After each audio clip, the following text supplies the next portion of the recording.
The time is 9 o'clock. You may call the meeting to order, Madam President. Thank you. Good morning, everyone. It is 9 a.m. on March 24th, and we are calling the Board of Supervisors meeting to order. We will start by having the clerk of the board provide information on how the public can participate in this meeting. Members of the public, the instructions to participate in today's meeting can be found on the published agenda. These instructions provide information on how to submit written comments and also how to participate via Zoom. Live interpretation of this entire meeting will be provided in Spanish. To access live interpretation services in Zoom via laptop or computer, please click the interpretation globe icon and select the Spanish language. If you're using smartphone or a tablet, please locate the three-dot menu, select interpretation, then select the Spanish language, and finally click done. At this time, I'll ask our interpreter, Victor Hernandez, to provide these instructions in Spanish. Thank you, Kim. Good morning, President Corzo and honorable supervisors, Mr. Cali, Mr. Niblin, Mr. Mates, all county staff, members of the public, Victor Hernandez, Spanish interpreter. Buenos días, miembros del público. Le queremos dejar saber que las instrucciones de cómo participar en la reunión de hoy se pueden encontrar en lo que es en el orden del día que ya ha sido publicado. Estas instrucciones dan información de cómo presentar comentarios tanto por escrito y también por Zoom. Ahora, también les queremos dejar saber que se les proporcionará interpretación en vivo de toda esta reunión en español.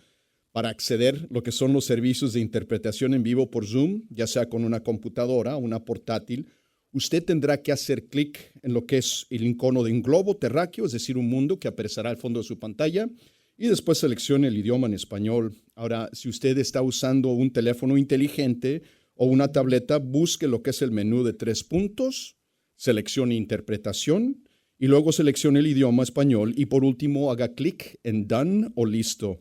Muchas gracias. Thank you very much. Thank you. We will now move on to, thank you for those instructions. We'll now move on to Pledge of Allegiance. Please join me in the pledge. I pledge allegiance to the flag of the United States of America and to the republic for which it stands, one nation, under God, indivisible, with liberty and justice for all. Thank you. We can now move on to roll call. Roll call, please. Supervisor Spear? Here. Supervisor Mueller? Here. Supervisor Gaucher? Here. Supervisor Canepa?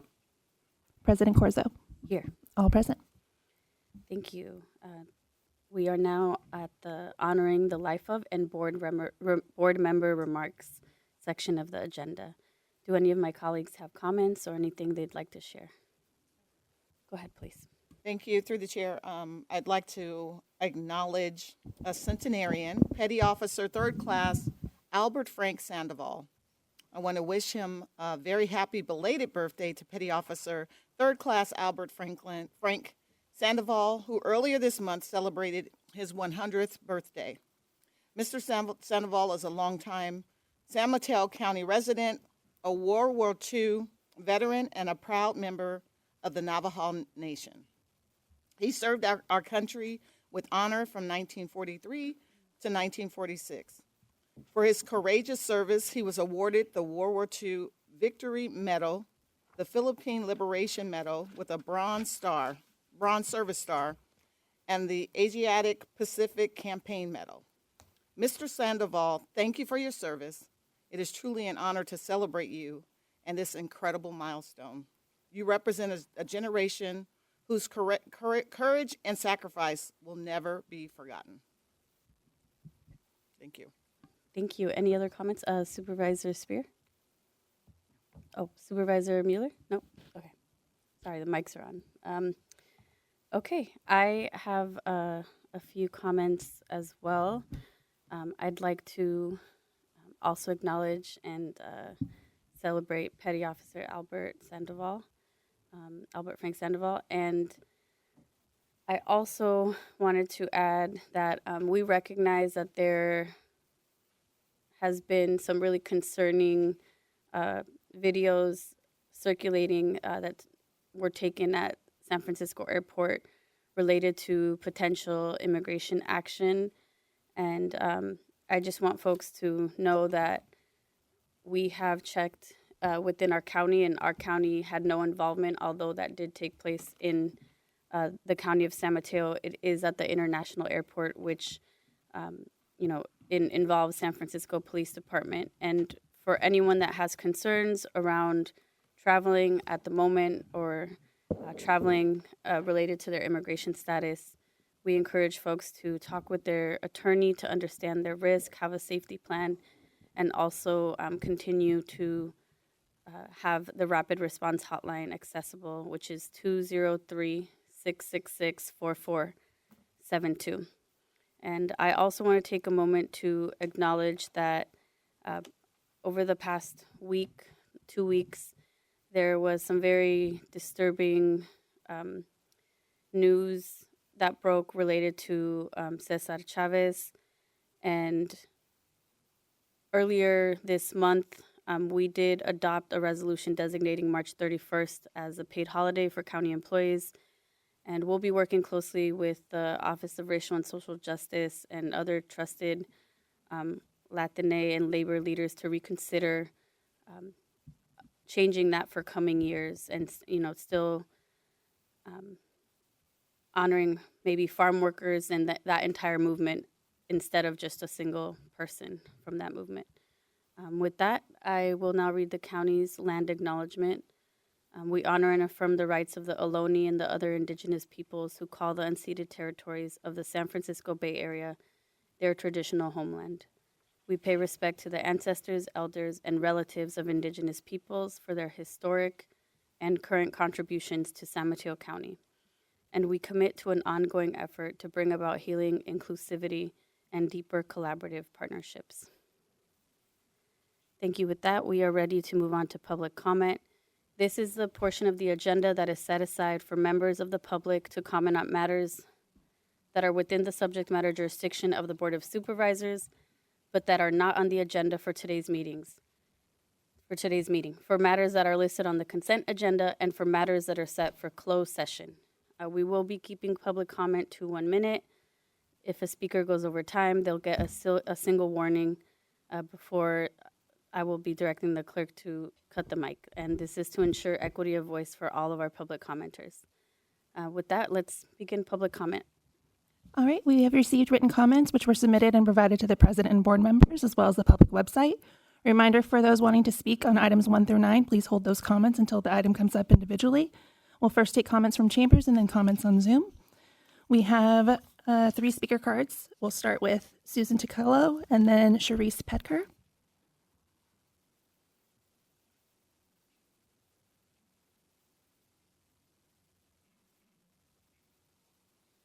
Good morning, Board of Supervisors. My name is Susan Takalo, and I'm a resident of Half Moon Bay. I'm here I'm also on the Commission on the Status of Women, and I've been a long member of the Pride Initiative. And I'm here to tell you about and make sure that the public is aware that March 31st is Trans Day of Visibility. It's a day of celebration of our wonderful trans friends, neighbors, and relatives. And so also the Pride Center is planned a week of activities around Trans Day of Visibility, and I welcome you to all participate in those events. Thank you. All right, next we have Sharice Petker and then Joaquin Jimenez. Hi, my name is Sharice Petker. I'm the founder, CEO of CircularSolar.net, and I'm here for the Salmon Act, 17 AB 1798. And I respectfully request that San Mateo County partner with Caltrans District 4 to program a Minor B project under the SHOP Minor program to pilot circular solar integrated remediation system for treating tire wear particles and 6 ppd in highway stormwater runoff consistent with AB 1798 proposals and Caltrans 6 ppd BMP evaluations. Excuse me.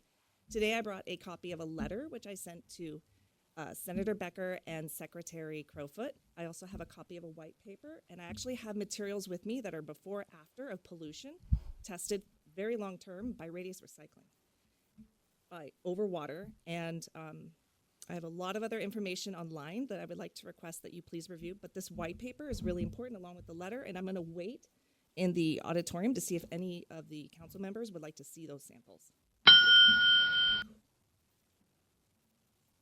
All right, Joaquin Jimenez.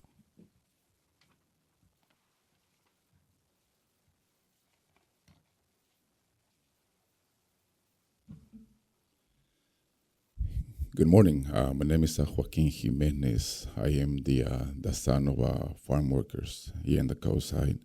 I'm the former mayor for the city of Half Moon Bay, and I am running for county supervisor. I'm a former teacher in Cabrini Unified School District. I'm a former juvenile probation correctional officer. I am a former staff for Puente de la Costa Sur in Pescadero. I'm a former member of the ALAS team. I am the former farm worker program director for ALAS. I've created sustainable programs in the coast under ALAS. If you see the beautiful Equity Express farm bus, that's my creation. I've created sustainable programs. I've collaborated with various organizations, various groups, including UC Berkeley, Stanford, UC Santa Barbara. I've also collaborated with California Co-op Development in Davis. You see those beautiful pictures outside of the farm workers? I know every single one of them, and I know their story. That's your time. And I'm running for county supervisor. Thank you. All right, that concludes chamber comments. We're going to go ahead and go to Zoom. First up, Forensic Mama, and then Dr. Patrick Horn. Please unmute and begin. Good morning, board. Mothers cannot kidnap their own creations, their children. It is factually California district attorneys such as Stephen Wagstaff and Social Security Act Title IV administrators posing as family court judges such as Don R. Frankie who are using taxpayer money to kidnap California children. My 911 calls, videos, and public testimony by concerned community members provide ample evidence. I demand the removal of DA Stephen Wagstaff and Judge Don R. Frankie from office in the same way you removed Christina Corpus from sheriff for far less offense. I demand Wagstaff and Frankie be impeached, lose their pensions, and pay me restitution for the violent kidnapping, torture, brainwashing, and judicial alienation of my only daughter. These evil men stole her 5 years ago, and I never got her back. I want any and all conspirators removed from public office as well. Stealing children is not what taxpayer money is for. Thank you. All right, next we have Dr. Patrick Horn and then Martin Fox. Dr. Patrick Horn, please unmute and begin. I'm Dr. Patrick Horn, and I was recently appointed by the chair of the Pescadero Municipal Advisory Council to lead a housing element task force focused on special needs items 22.5 to 8. We convened for the first time last week with about 25 participants. We heard an informative presentation from Jeremy Levine of the Housing Leadership Council and held a respectful and constructive community roundtable discussing opportunities, challenges, and information gaps related to implementation. County staff were invited but not present, so the task force formally and unanimously requested a status report on these housing element items at the next regular PMAC meeting on Tuesday, April 7th. Thank you. All right, next we have Martin Fox and then Michelle Stevens. Martin, please unmute and begin. Good morning, President Corzo and my fellow veteran County Attorney, Mr. Niblin, Supervisors Spear, Mueller, Gothia, and Canepa, and County Executive, Mr. Callaghy. Thank all of you for your service to the county. Please make the county safer and healthier for persons living with serious mental illness and their families by supporting the immediate reintroduction and passage of the repeal of the Lanterman-Peach Short Act, make it a top county state legislative priority, and defunding of Disability Rights California and the Law Foundation of Silicon Valley, who defend the immoral Lanterman-Peach Short Act, a top county federal legislative priority. California's and San Mateo County's residents need a Dorothea Dix type of inspired, compassionate mental health treatment system. And the Lanterman-Peach Short Act of 1967 is one of the 10 worst in the United States. Thank you. All right, next we have Michelle Stevens and then Kathy Milligan. Michelle, please unmute and begin. Hello, board. I come to you, sui juris, with the love of Jesus Christ as a child of God.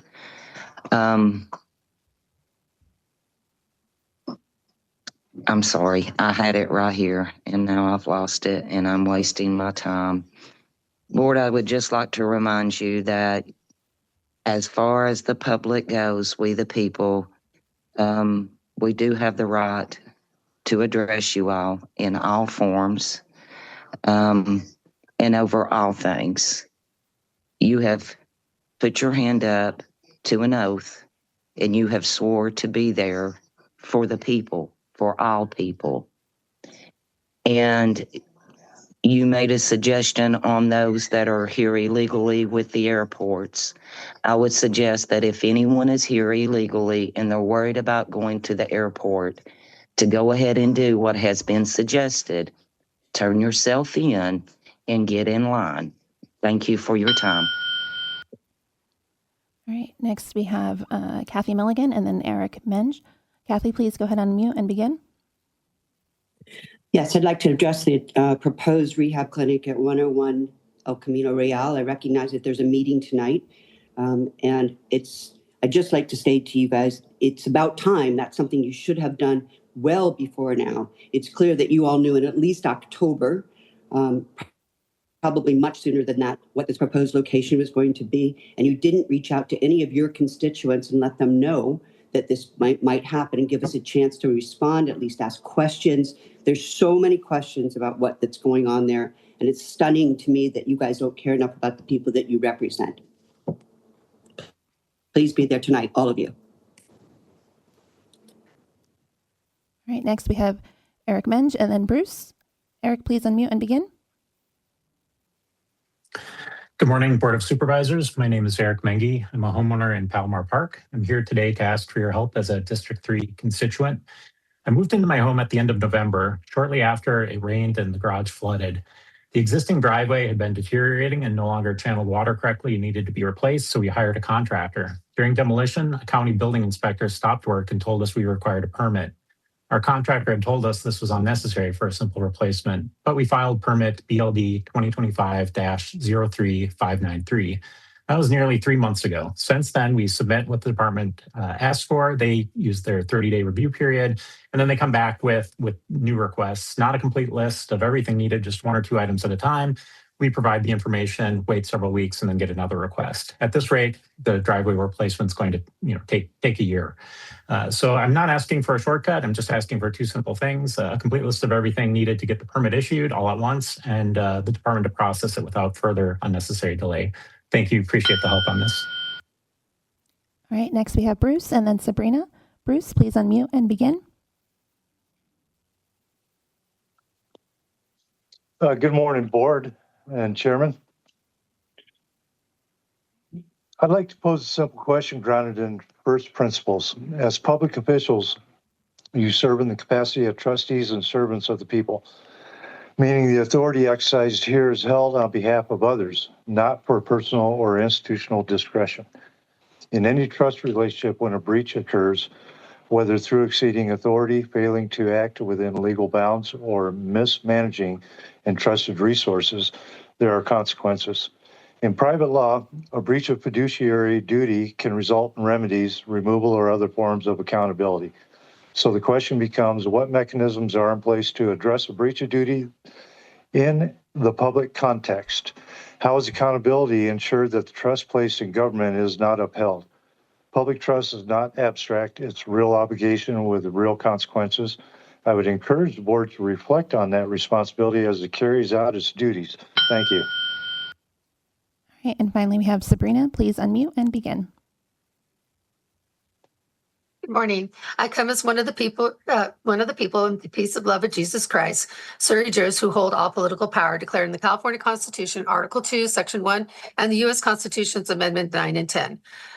In the California Ralph Brown Act, Government Code 54954.3, that prohibits prior restraint on content, i.e. banning criticism of the agency or its official in the subsection. This has been repeatedly violated by this board.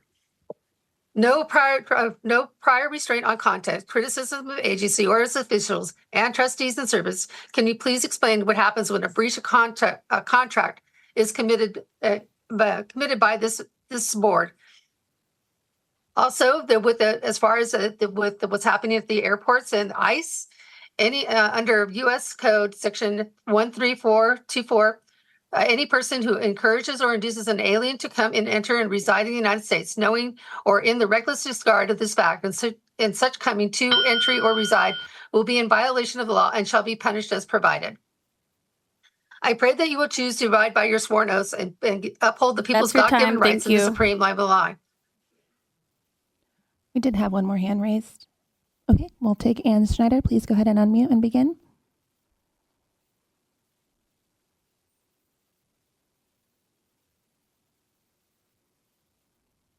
Good morning, Board of Supervisors. The Daily Journal recently had a long article about the air pollution in South San Francisco. It was a great article, and I just wanted to bring to your attention, if you are not aware, that the California Air Resources Board only has one permanent air monitoring device in San Mateo County. That's in North Fair Oaks. And they do have some mobile monitors around, but not enough to create a stable history and database of the pollution that impacts all of us along Highway 101, somewhat 280, but also those of us who are close in communities as SFO and underneath the approaches or the departures from San Francisco Airport. And under national data, at least Millbrae, all of it falls under part per million, 2.5 or smaller danger zone. So it would be lovely if the county would look at collecting data on air pollution. Thank you. And Madam President, we did have one more. Okay, we'll go to Tom. Please go ahead and unmute and begin.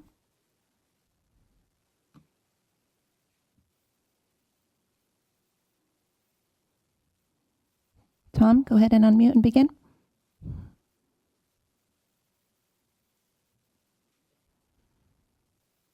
Okay. Sid Young, go ahead and unmute and begin.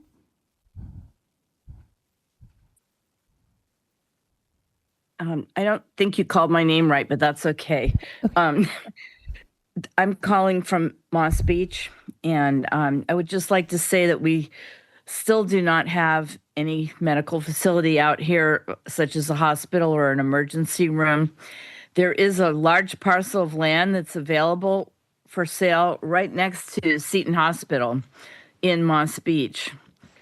And I know the county likes to build things over on the other side, but it would be a good idea to at least look at that parcel and see if you could create some kind of a government entity there. So the people that need to get permits, need to go down to get some health care, maybe have a sheriff's station there, since Half Moon Bay appropriated our Moss Beach Sheriff Substation and keep the sheriffs down in Half Moon Bay.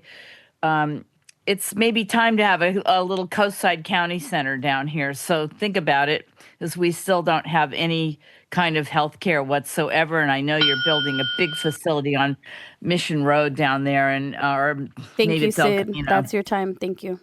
All right, and that concludes public comment. Okay.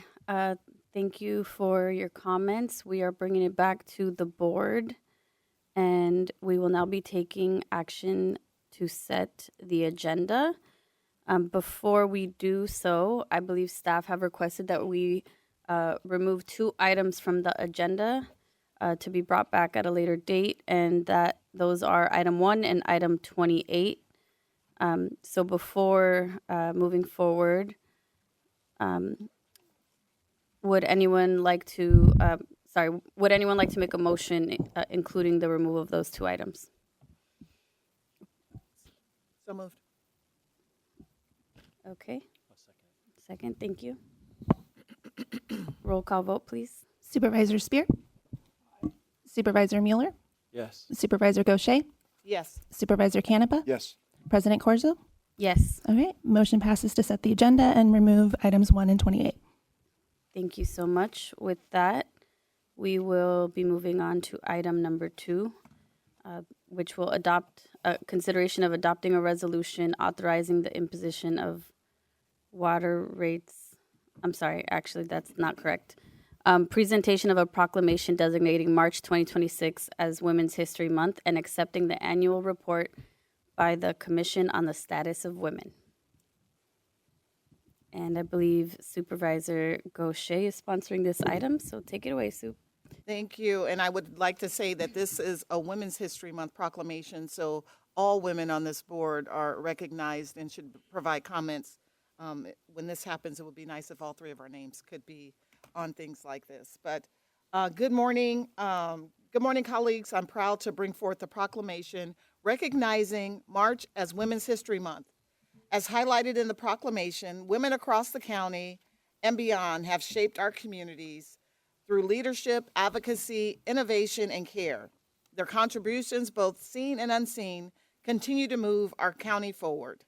This month, I had the opportunity, along with my colleagues, to attend events like the Women's Hall of Fame, where we acknowledged four women with awards: Andrea Jones, Terry Nagel, Allison Suzuki, Danica Gonzalez Johnson, and Amani Shroff. So that's 5. I can't count. Each of these women represents the strength, resilience, and leadership that continues to shape San Mateo County. I also want to take a moment to recognize and invite my colleagues to have words before we hear from those who are represented. Your leadership and commitment to advancing equity and opportunity for women across our county is deeply appreciated. In my role, I serve as the liaison to the Commission on the Status of Women, and I'm excited that we will be hearing from them shortly on the important progress they are making. Their work is critical in ensuring that we continue to advance policy initiatives that support women and girls in San Mateo County. This proclamation is not only a recognition, but a reaffirmation of our commitment to building a county where every woman, girl live safely, lead boldly, and pursue their highest aspirations without barriers. And with that, I will turn it over to my colleagues. Supervisor Spear. Well, this is always a wonderful time to reflect on the contributions that women have made in our country. I thought I'd give us a little history lesson. The National Women's History Month actually started in Santa Rosa, where an education task force organized a Women's History Week during the week of March 8th, which is International Women's Day. And in 1987, Congress actually passed the resolution that transformed March into Women's History Month. But the story I want to really tell you is about Charlie Parkhurst. Charlie Parkhurst was a cigar-smoking, tobacco-chewing Wells Fargo stagecoach driver in the 1860s. And he was renowned for his ability to get the job done in a timely fashion. But when Charlie died and was being prepared for burial, everyone found out that he wasn't really Charlie Parkhurst, he was Charlotte Parkhurst. And the reason why this is important for National Women's History Month is because in 1868, Charlie voted. So Charlie Parkhurst was the first woman who voted 60 years before women actually got the vote. He voted in the presidential election between Grant and Seymour in 1868. So there's your history lesson for the month. Thank you. My team and I were the liaisons to the Commission on the Status of Women for 3 years, and we do miss it, but we are so happy that Supervisor Gaucher is working with your commission and supporting the work that you do. We're looking forward to your report. And on a separate note, I want to thank the commission for their leadership and involvement and the amazing emceeing at the San Mateo County Women's Hall of Fame. It was a beautiful night, highlighting amazing women of all backgrounds. And in that spirit, I'd like to say a few words about some of the women that have inspired me. And some of you may have heard me say this already, others maybe not. But especially right now, I think it's timely to recognize the contributions of Dolores Huerta. We know often men get credit for movements that women are very much involved in leading, and involved in the building of foundations for those movements. And I admire her courage now more than ever. I also want to highlight three additional women. Dana Storr was given a Woman of the Year recognition from Assemblymember Pappin's office this year, and she is the executive director of the Event Center, and so congratulations to her. And Olga Talamante is I believe, a Burlingame resident, and is the former executive director of the Chicana Latina Foundation, which has supported dozens and dozens of, hundreds actually, of women, young women going to college and really excelling in whatever their career paths they're choosing. And then Hortensia Lopez was one of the founders and the first executive director of El Concilio of San Mateo County, which is an organization that is still making positive impact in our community across the entire county. And both of these women also are on the board of directors of Greenlining Institute. And so I want to highlight that, because if you've heard of redlining, then you should know about Greenlining, which is the proactive movement to kind of right some of the wrongs of the past of redlining, and also being environmentally friendly and highlighting environmental justice. So those are my comments. Thank you, and we're excited to hear your report and to celebrate all women. Do any of my other colleagues want to say anything? Nope? Okay. Please go ahead. Actually, that's not our first slide. That's the last one. Perfect. Good morning, honorable supervisors, county staff. My name is Ann Gerard, and I'm the president of the Commission on the Status of Women. I'm here with Lysandra Gutter, our vice president, and also many of our commissioners in the audience. Well, we've been told that the color green represents harmony, growth, and renewal. And that is a great segue in terms of what we try to do to better the lives of women in San Mateo County. And we do that with your help. We're an advisory group to the Board of Supervisors, but also through education and collaboration. And I have to say at the outset, we really appreciate the prepared remarks and also the support of all the supervisors in our work. This has turned out to be a very rewarding and fun job for us. Okay, so second slide.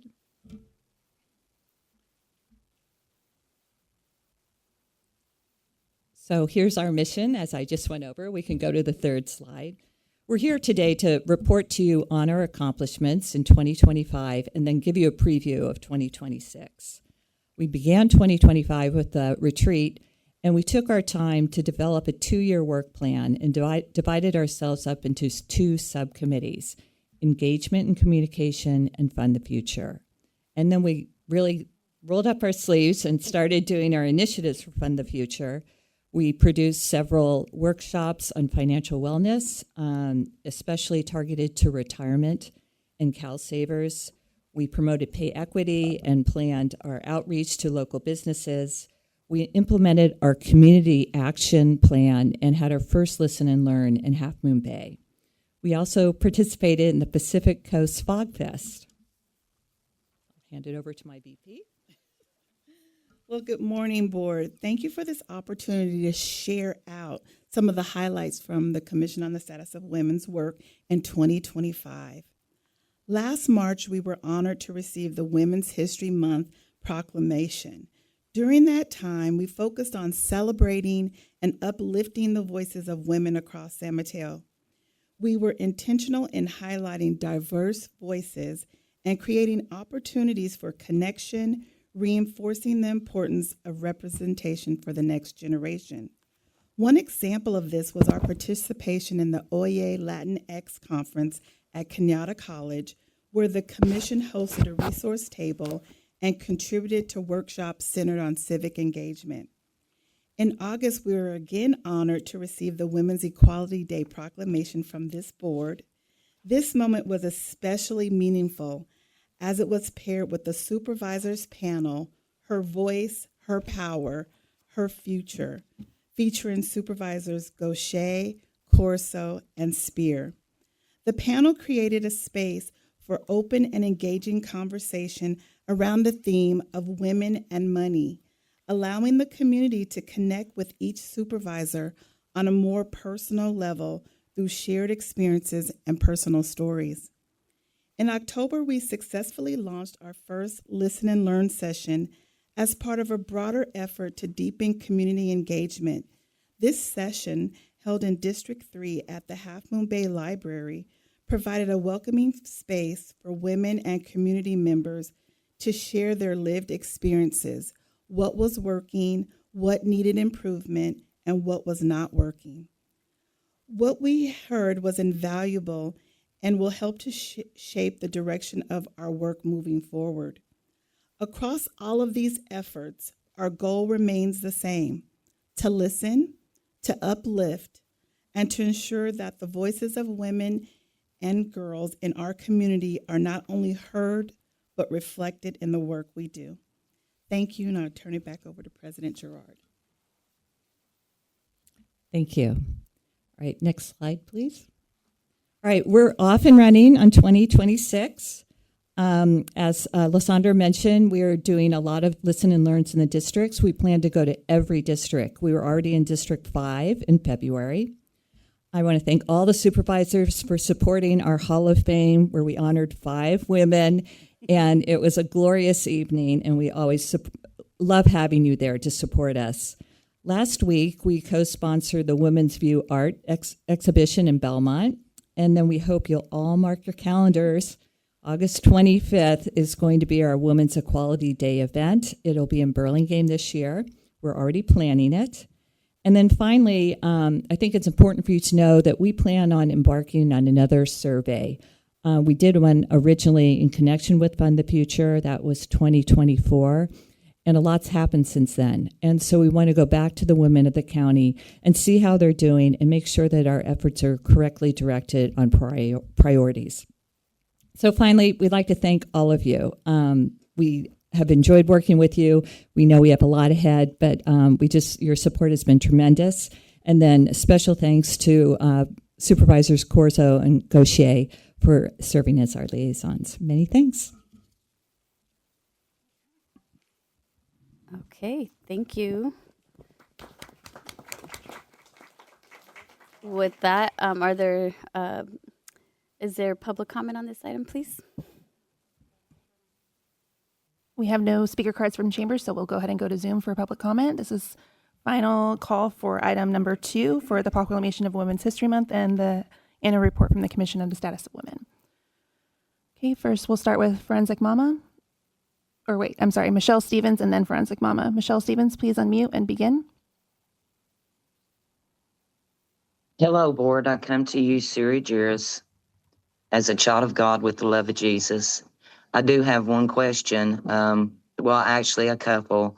You know, why do we always have to give everything a month or two when only our veterans who protect our country only get a day?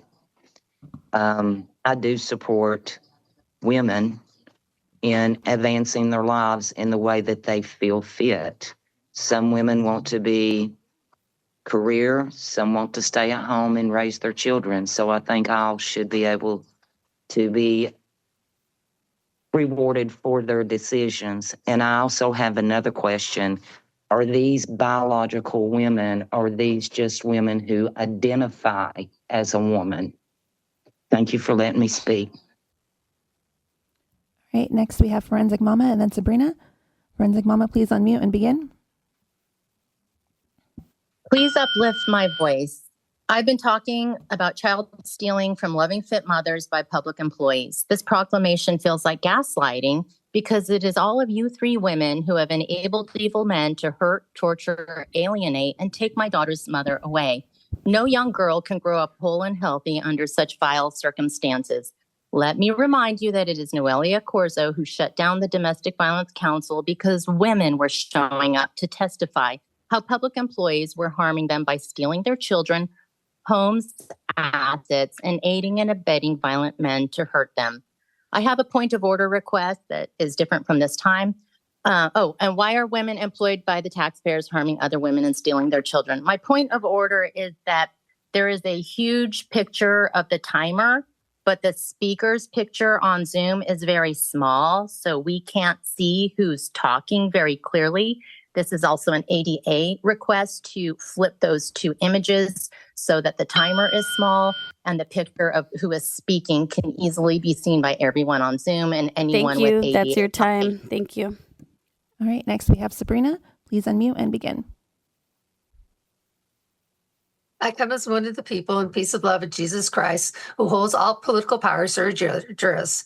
It's declared in the California Constitution, Article 2, Section 1, and the U.S. Constitution, Amendments 9 and 10. Article 3, Section 1 of the California Constitution affirms that the U.S. Constitution is the supreme law of the land. The person Supervisor Spear mentioned lived her life as a man and was only discovered that she was a woman after she had an autopsy. I want to address the fact that you are, again, violating the California Constitution, Article 1, Section 7B, which states there are no special privileges or classes. There's also Article 1, Section 8, that says a person may not be disqualified for entertaining or pursuing a business or profession, vocation, or employment because of sex, race, creed, color, or national origin. So this is a completely unnecessary proclamation. By making special days, months, and proclamations or indigenous land is repugnant to the constitutions. Isn't that a breach of trust for denying the constitutional rights to all the people? Where were you granted the authority to breach the trust? I pray you will abide by your sworn oaths to uphold the constitutions Thank you. That's and your the people's time. God-given rights. All right, and that concludes public comment. Thank you. Bringing it back to the board. Any additional comments, or I'd love a motion to move this forward. Thank you. Second. Okay, roll call vote, please. Supervisor Spear, Aye. Supervisor Mueller, Yes. Supervisor Gaucher, Yes. Supervisor Canepa, Aye. President Corzo. Yes. Motion passes. Supervisor Corzo, I just wanted to point out, just as a fact, November is actually National Military Families Day and Veterans Month. I mean, National Military Families Month and Veterans Month. So, thank you.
Okay, we are now moving on to item number 3, which is a resolution approving the 2025 Light Bulb Awards recipients and awarding $1,000 to each winner. Supervisor Spear. Thank you. We all know that employees are our greatest asset, and we have amazing people who work for the county dedicated to providing services to all our residents. To incentivize them to get even more creative, last year I funded the Light Bulb program with Measure K funds. We asked employees to come up with ideas to make county services more efficient and more effective. I got the idea from a program that exists within the federal government And employees dreamed up programs that saved tens of thousands of dollars and streamlined processes. So today, we are awarding the first round of 8 winners with $1,000 each. Their ideas range from using AI to cut inquiry backlogs and speed up response times, to increasing efficiency in administering 2-part vaccines, to creating department-maintained mini parks, to providing childcare for emergency responders. We'll hear more about the winning ideas from Michelle Kuka and Conrad Fernandez in HR. They'll stay within my allotted 5 minutes. We have 6 to 7 of the 8 winners in the chamber, and we'll take a photo with all of them after their presentation. And we want to say congratulations and thank you for your service to our county.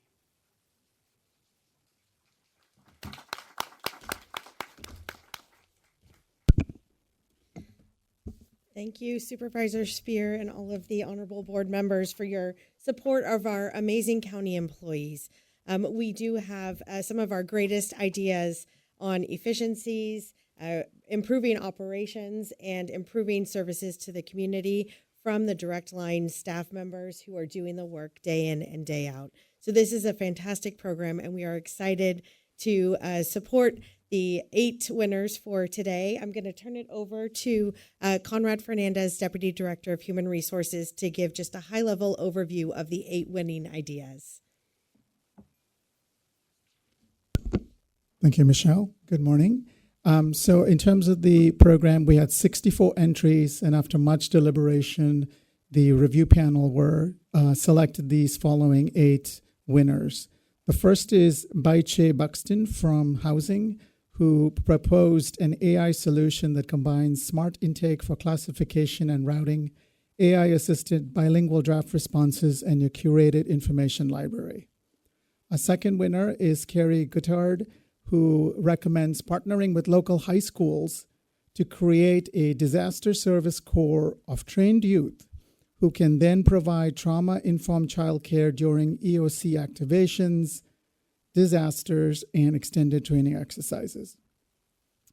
Our third winner was Craig Baumgartner, who recommends the Adopt a Spot Community Improvement Initiative. This is a program whereby San Mateo County departments or cross-departmental alliances of motivated employees volunteer to maintain a small, publicly accessible county-owned or managed space. Our next winner was Michael Richardson, who recommended several AI-powered solutions designed to enhance operational efficiency, reduce cost, and improve service delivery. Our fifth winner was Mohammed Habib, who recommends a smart router planner for field visits that auto orders staff's daily client stops to increase travel efficiency. Sixth winner was Sandra Perez, who unfortunately couldn't be with us today. She's busy at her clinic, and she recommended purchasing a new pre-filled Shingrix syringe, which simplifies the vaccine administration process, as the existing vaccine consists of 2 vials that must be combined before administration. Our seventh winner was Simone Sagapolu from HR, who recommends that the county consider not only honoring employees at their 10, 20, and 30-year milestones, but also establishing a 5-year milestone event to ensure continued celebration, loyalty, and building the foundation for long-term service. And then lastly, we have Tisha Rush, who proposed creating mental health kits for youth experiencing emotional and psychological distress at the Youth Services Center. We want to thank all our entries and especially acknowledge our winners.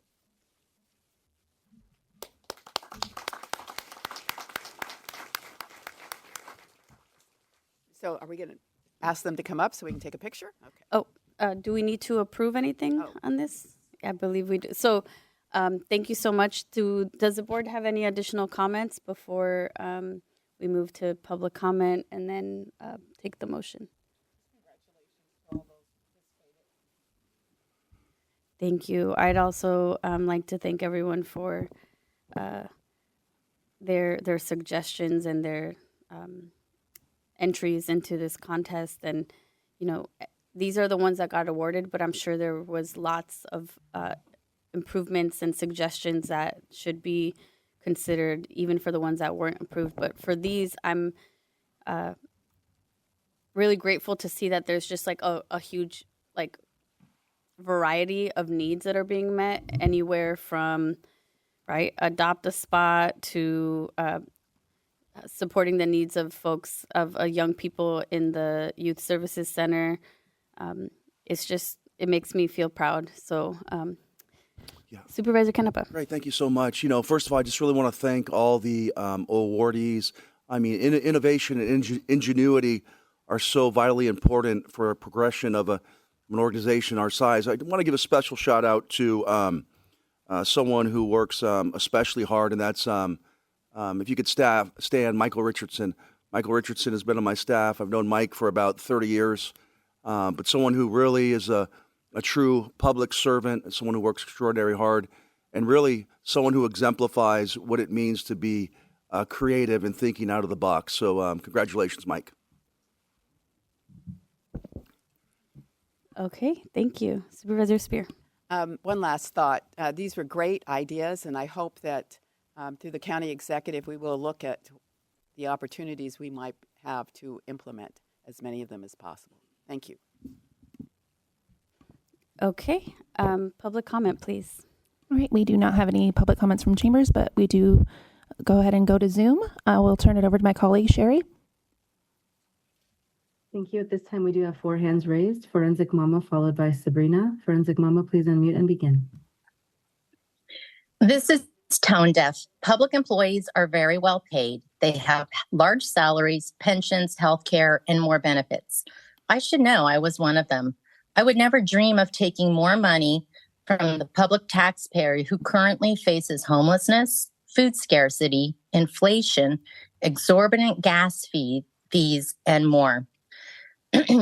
Awarding highly funded public employees with more money is a slap in the face to the financially abused and suffering American taxpayer.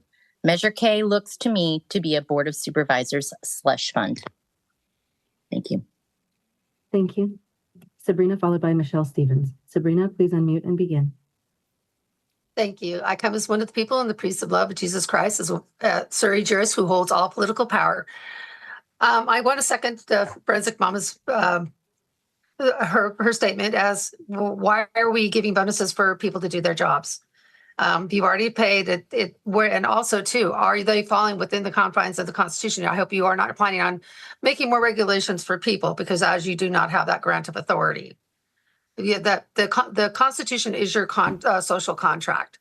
I pray you will choose to abide by your sworn oaths and uphold the people's God-given rights and the supreme law of the land, the U.S. Constitution, as you are bound by your oath. Trump versus the United States, there is no immunity for unofficial acts. Maxim of law, punishment is due if the words of an oath be false. Please take these things seriously, as you did swear an oath to uphold and defend the constitutions. Thank you. Thank you. We'll now go to Michelle Stevens, followed by Tom Schwegler. Michelle, please unmute and begin. Hello, board. I come to you, child of God, with the love of Jesus, Surrey jurist. One thing I do want to say, and that is my calendar only has one Veterans Day on it. If I am incorrect on that, please post it on your website, and I will do more digging into it. But my calendar only has one. Okay, back to the matter at hand. Have you all went to your constituents? Have you asked the people that voted for you that they want you to keep handing out money to people who have already been paid? To me, it seems like double payment, double standards. You did swear an oath, and I do pray that you will start upholding that oath. That oath was to the Constitution, and the Constitution is y'all's rules that you got to go by. Please repent and start doing better. Thank you. Thank you, Michelle. Tom Schwegler, followed by Bruce. Tom, please unmute and begin.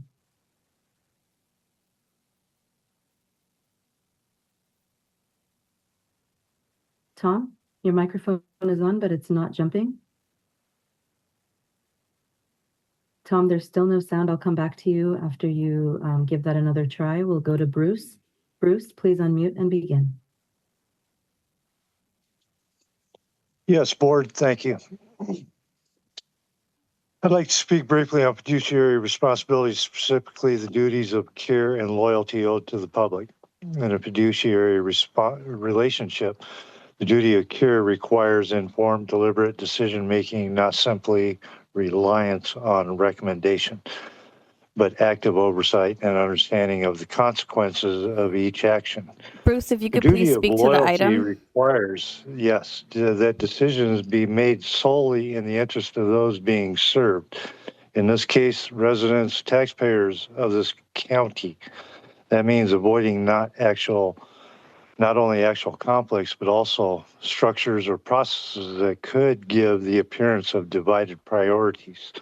Public governance is strongest when both duties are visibly upheld.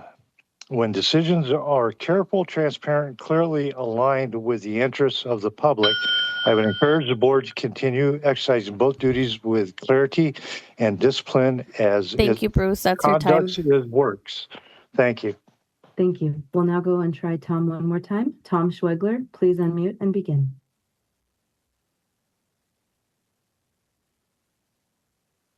Tom Schwegler, if you can unmute your microphone. Final attempt for Tom Schwegler.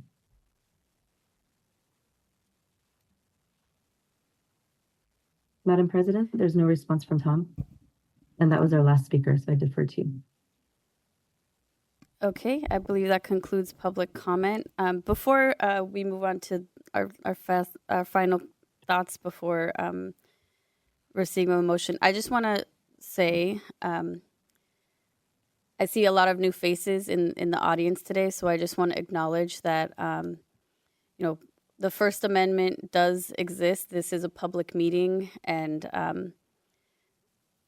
that is kind of what you're witnessing. And sometimes it's better just to not respond so that you don't continue the back and forth. But back to this item. Would anyone like to make a motion on this item? Thank you. Second? Second. Okay. The women are taking the lead today, I see. Roll call vote, please. Supervisor Spear, Aye. Supervisor Mueller, Yes. Supervisor Gaucher, Yes. Supervisor Canepa, President Corzo. Yes. Motion passes. Okay. Thank you. And we will now take a photo with the award recipients.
Okay. Thank you. Moving on to item number 4, which is a resolution honoring and commending Ann Stillman upon her retirement after 38 years of dedicated public service.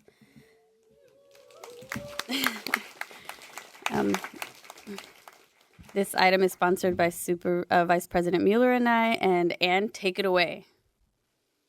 Or would you? Okay, so actually, we did have. I can take it we away. Did, we I'm did. outta No, here. I mean we did have more to say, but you came up to the mic so like enthusiastically. I'm like, go ahead. Well, I think it's. I'm just kidding. We'll let Mike go. Not often in this position. Usually, I'm speaking to you first, but I think stand here and listen. They could definitely carry the conversation. I got to say, I think when we all envision the ideal public works director, Ann comes to mind, fitting that bill to a T. She is so smart and so dedicated and so creative and such an incredible leader. When I look back, Ann, over the last several years, I just think about how fortunate we were to have you in that position. Not only did we have you for 38 years in the county, but as the leader, as the pinnacle of your career, being the leader of Public Works. I've been around for 44 years in public service, and I've told you this before. I think you are the best Public Works director I have ever had the pleasure of being associated with. Your dedication is unprecedented. I would call you on weekends, nights, text you, email. You would always respond within a few seconds, even when you were on vacation.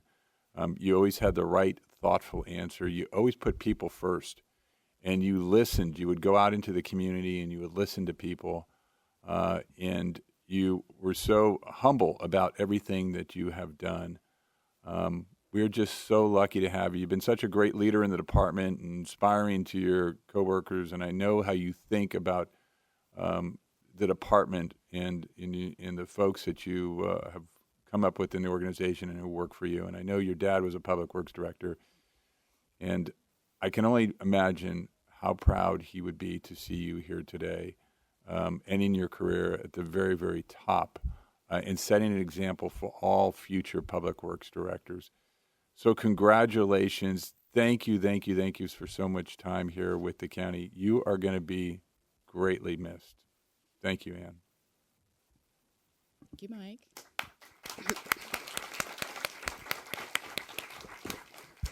Thank you, Supervisor Mueller. I believe you have some comments as well.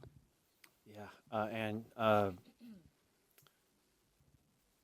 from the Pacific Coast to the bay and every pothole and redwood tree in between, you navigated the landscape just beautifully and with incredible skill. Whether it was handling atmospheric rivers or landslides in rural areas or managing complex infrastructure projects in urban areas, you led through every season. And you did it literally and metaphorically with total composure. You didn't build infrastructure. You didn't just build infrastructure in our county. In your department, you built a culture.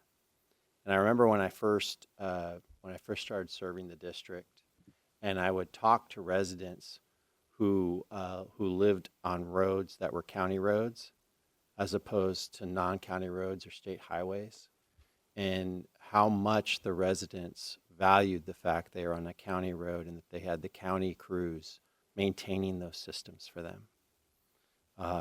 You leave behind a department that's more resilient, more innovative, and more connected than you found it. And I hear that from your staff. And you leave behind all of those blueprints and budgets. You were a leader who truly cared about the people doing the work. And I have to say, to be the manager of Public Works is really tough because the work you do touches people's land. It touches their homes. And in that circumstance, almost every project you do, people get riled up. And I always said as a city council member, it was amazing to me. The toughest projects I had to do were sidewalks projects. It was just like people lost their mind over them. And the one thing I always admired about you in those circumstances was no matter how everything got riled up, you kept your calm and you tried to find a way to listen through it.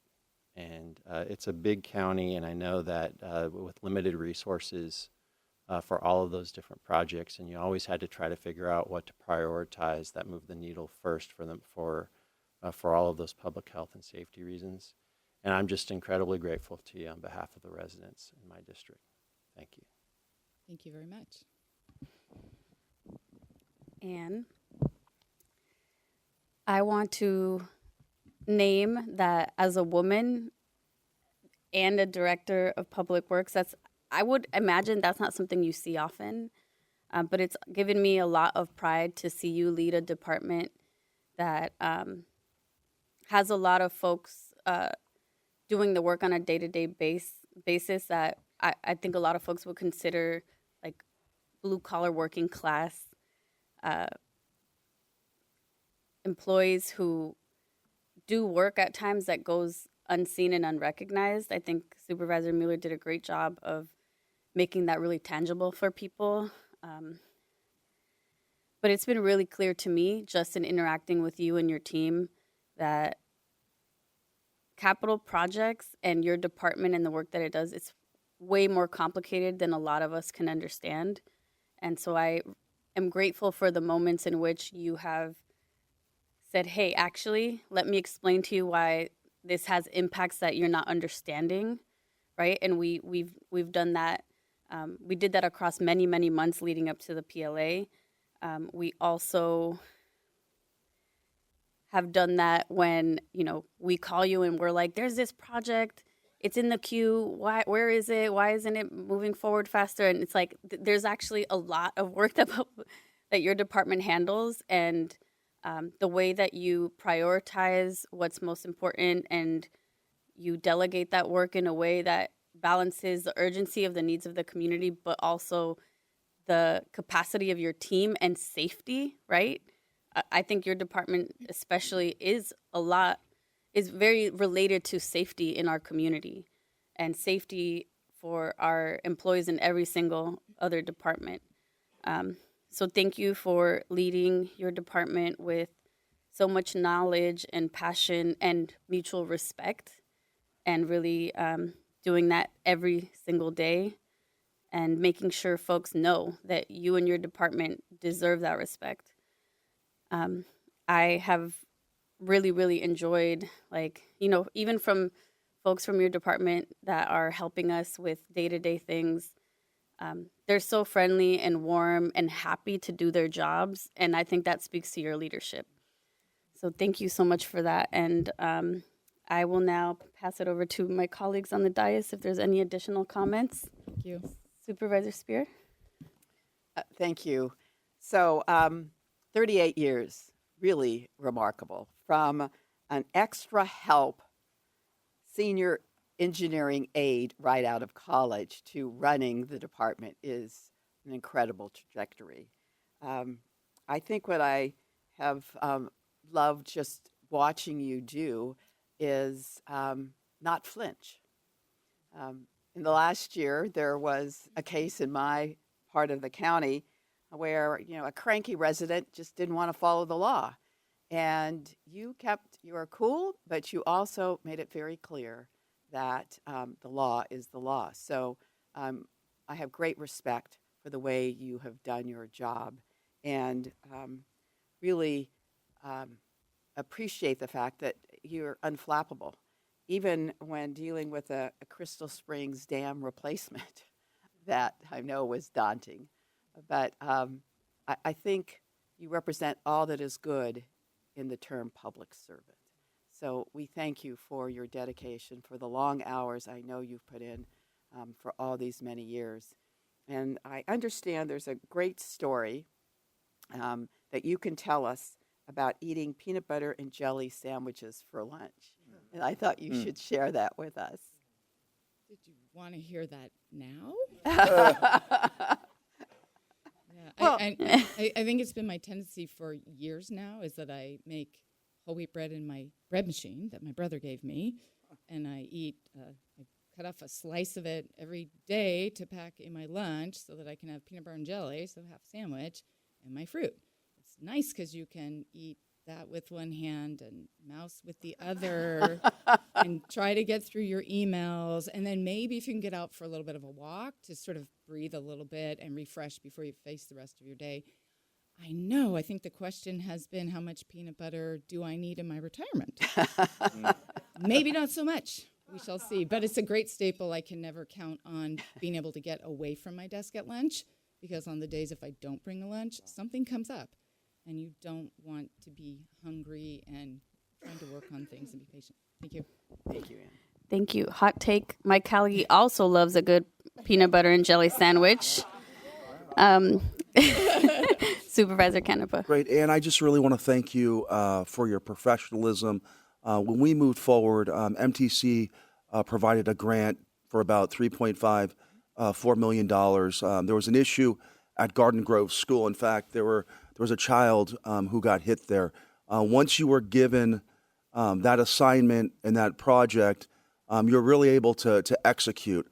Obviously, there were some issues with rain and the such, but I think on behalf of the District 5 residents, what we were able to do in making that area much safer than it is, and then the striping that took place at 89th Avenue, and then where Park Plaza is, to have those dollars and to have your team execute on it, I think to me is really a reflection of your work and your professionalism. So I just want to thank you personally, but on behalf of the good folks in Broadmoor, thank you as well. So thank you.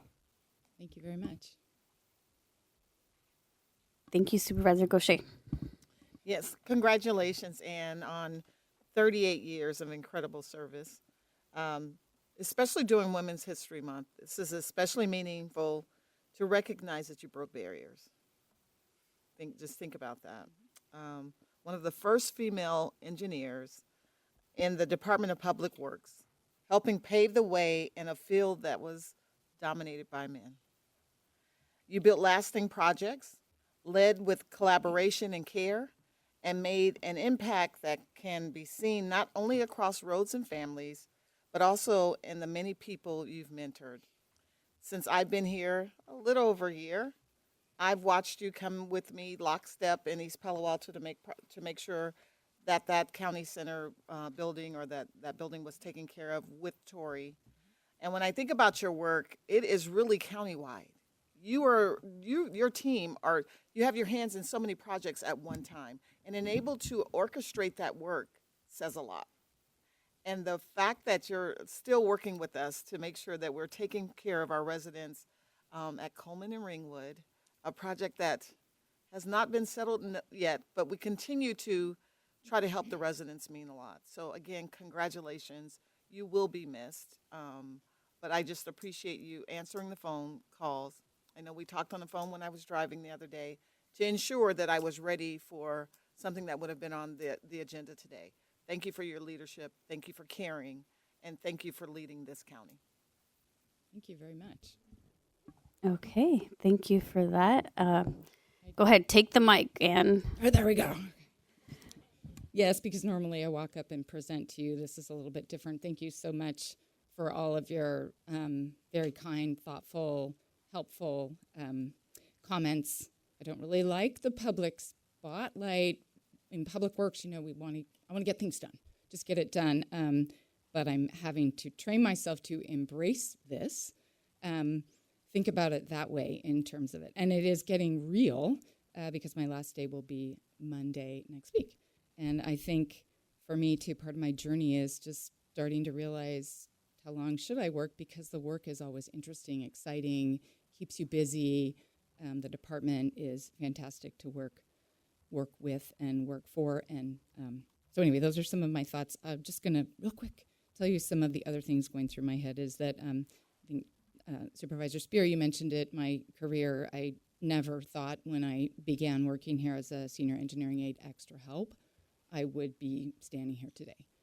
I thought it would be short and I would go off somewhere else, but why have I been here? I've been doing so many different things. I've held so many different positions, worked on so many projects all over the county, worked with so many great people, and it's been great.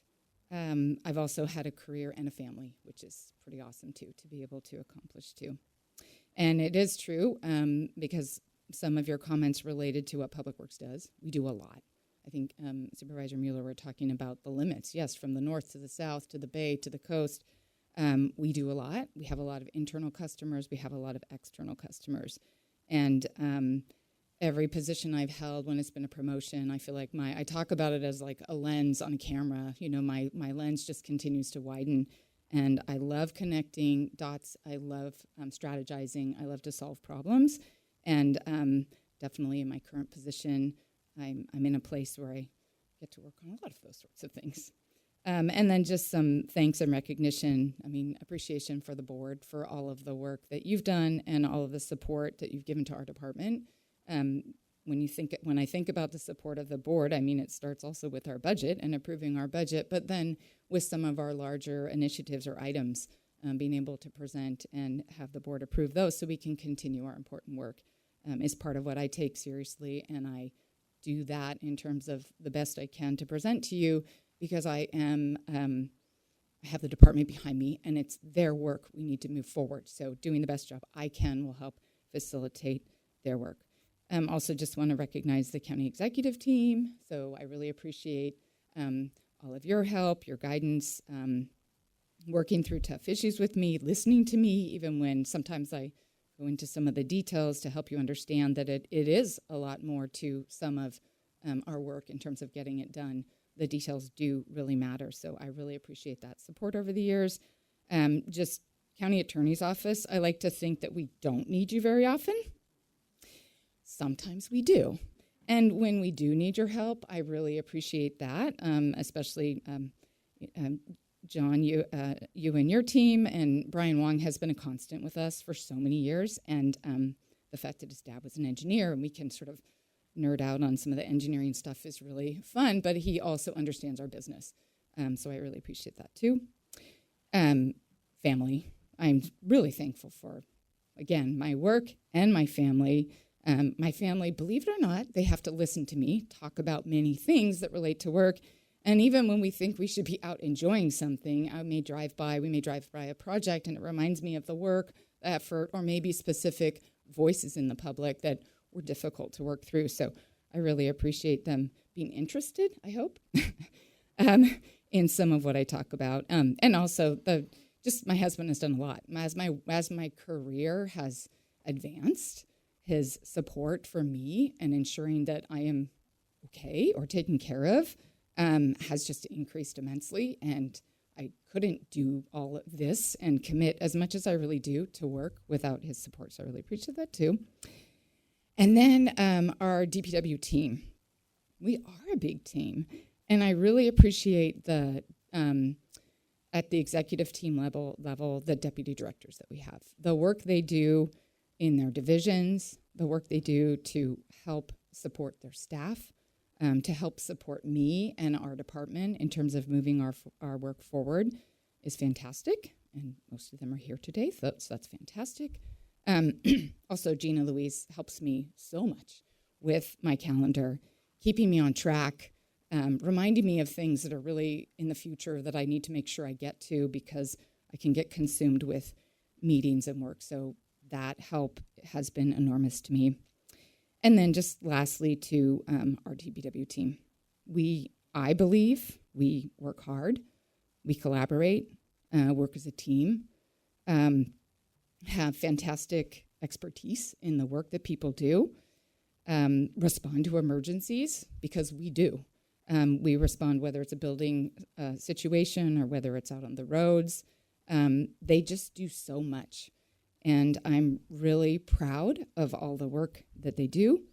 And I am so honored to lead the department, be the director for, the past few years. And just the relationships that I've made with some of our staff is just invaluable to me. And I'm so appreciative of that, getting to know people, not just for the work they do, but also for the people they are. And I think you have an item later today where you will be talking about the next director. So thank you so much for your recognition. I truly appreciate it.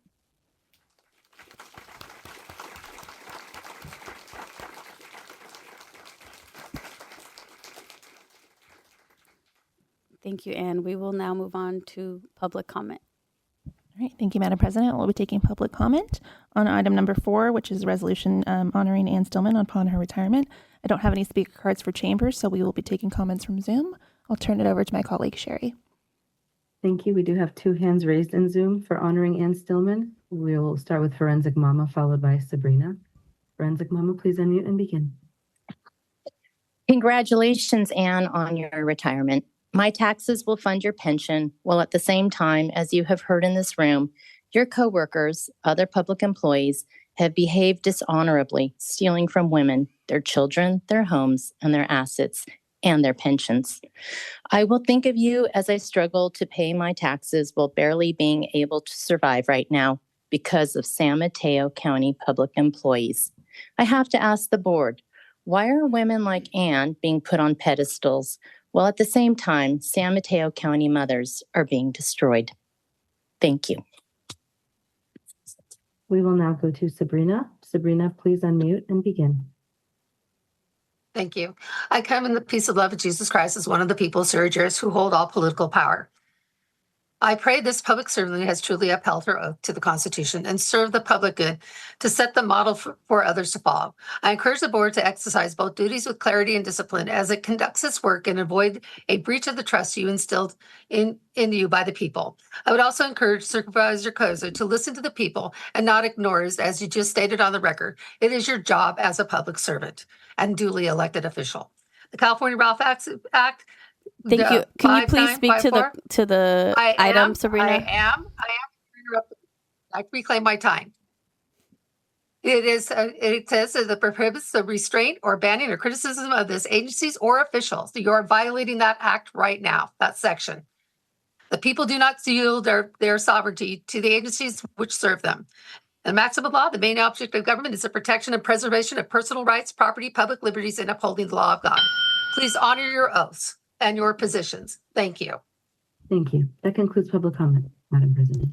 Okay, thank you. I'd love a motion on this. Oh, go ahead. Madam President, I just wanted to take the opportunity. I didn't get a chance to say a couple words just about our great experience. Oh, I'm so sorry. Please go ahead. Over many years working with Ann. I think that lawyers, I don't know that Brian's here at this point, but I think when we talk about the kinds of clients we like to work with, I think working with engineers is, we really enjoy it. I think partly because we strive to be linear in our thinking. We strive to be systematic, and Ann has always just been an extraordinary role model and colleague for us, just because she set such an example in terms of thinking systematically about, the county's problems and ways to solve them. So when I'm looking for ways to improve myself, when I'm looking for ways to improve the work of my colleagues, I really do value the opportunity to have them work with Ann and her colleagues, just because, again, they teach us good habits of thought. They teach us good habits with respect to how we interact with other county departments, how we interact with the public. And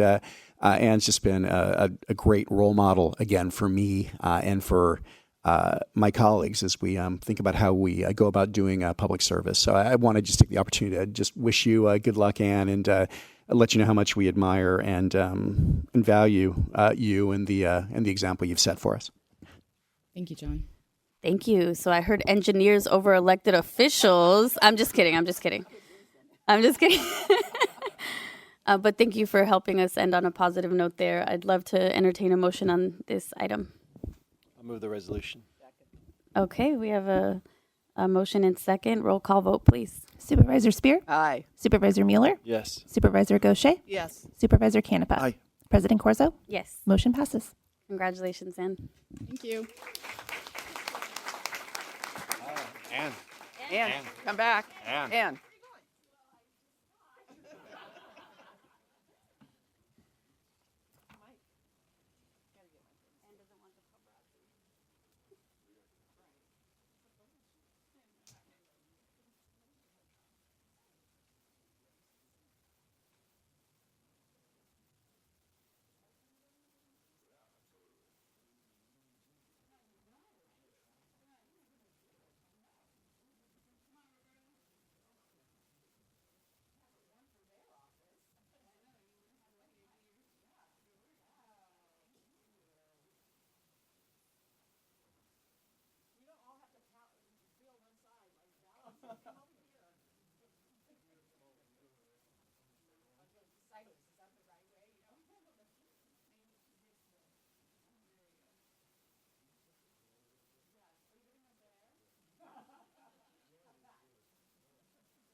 Okay, we are officially moving on to the regular agenda. And with that, we will consider the adoption of a resolution authorizing an amendment to the master salary resolution. And I believe, oh, my computer has froze, so please go ahead. Good morning, honorable board members. I'm Michelle Kuka, the interim HR director. Before you is a request to adopt a resolution authorizing the adjustment of the salary range for 2 executive level positions in the county chief financial officer and the director of library services. For the chief financial officer, we have conducted an external salary survey as well as looked at internal comparators based off of the expansive scope of work that has continued to evolve over the last few years. And our recommendation is to move the salary up by 11%. The incumbent is currently receiving a 10% differential for the increased scope of work, and we would be rolling that differential into the current salary structure, so it would be a net increase of 1%. We believe this alignment would really allow us to compensate that position appropriately given the roles and responsibilities of the position. For the Director of Library Services, at the recommendation of the Joint Powers Authority that is responsible for overseeing that position, we are recommending a 10% adjustment to that salary schedule. Internally, we looked at other department heads that had similar scope of responsibilities and oversight. And given the complexities of working with the Joint Powers Authority, the Director of Library Services oversees a $90 million budget, 13 libraries and countywide services, and has 165 permanent staff and up to 300 extra help staff to staff our incredible library system. In order to compensate this position appropriately, again, we are asking for a 10% adjustment to the salary schedule. There is no increase to net county cost as this salary is absorbed through that governing board. And I'm happy to answer any questions that you have. Supervisor Canepa. Just a question. Why is this item coming before us today, considering that the guidance and direction from the library board? Yes, we are required to get the board's approval on any adjustments to executive salaries brought before you. And because she is paid out of the county, we are required to bring that to you. All right. I'll just move the item. Second. Okay. We have a motion, but we should take public comment. Before we do that, I just wanted to highlight something fun. Well, first of all, Chief County Financial Officer, it would make sense that we want that to be a competitive salary. And for the Director of a library, just to go on a tangent about the county libraries, so Michael Threets is a amazing, nationally recognized librarian who is pretty famous online and is now, I believe, like the official PBS spokesperson or librarian. And the county libraries has somehow gotten him to come to our county to read to kids and give away free books this weekend. So look him up if you have kids or you are interested in kind of understanding who he is and yeah, it's just a beautiful community event. I suggest people pay attention to it. I'm going to try to go and be present at one of the events in my district. But thank you. With that, we'll move on to public comment, and then we will do a roll call vote. Thank you, Madam President. We're taking public comment on item number 5, which is adopting the resolution for the amendment to the master salary resolution. I have no speaker cards from chambers, so I'll turn it over to my colleague Sherry for Zoom comments. Thank you, Kim. At this time, we do have 4 hands raised for item 5, Forensic Mama, followed by Sabrina. Forensic Mama, please unmute and begin. Is this a joke? Joblessness, homelessness, food price inflation, gas price inflation, unbelievably high taxes are burdening the American people. All public employees should be happy and grateful they have a job at all, for which they receive enormous benefits the public sector does not receive. Any vote in favor of this obnoxious pay increase by the Board of Supervisors will only show and prove to the public continued abuse of taxpayer money. At times of recession and economic hardship, there is no justification for any kind of salary increase on any public employee. Thank you. Thank you. Sabrina, followed by Michelle Stevens. Sabrina, please unmute and begin. Thank you. I come as one of the people of peace and love of Jesus Christ who hold all political power, Surrey Juris. CFO, aren't you predicting your severe deficits along with the state? Hasn't the county manager, Callaghy, said that there Can need you to be please severe speak to cuts? the item, Sabrina? I am. Item 5 raises an important stressful question, not just in salaries, but how compensation decisions are made within the system of public trust. When salary ranges are adjusted at the executive level, those decisions do not exist in isolation. They create a baseline of influence of future hiring and internal equity adjustments and long-term benefit calculations.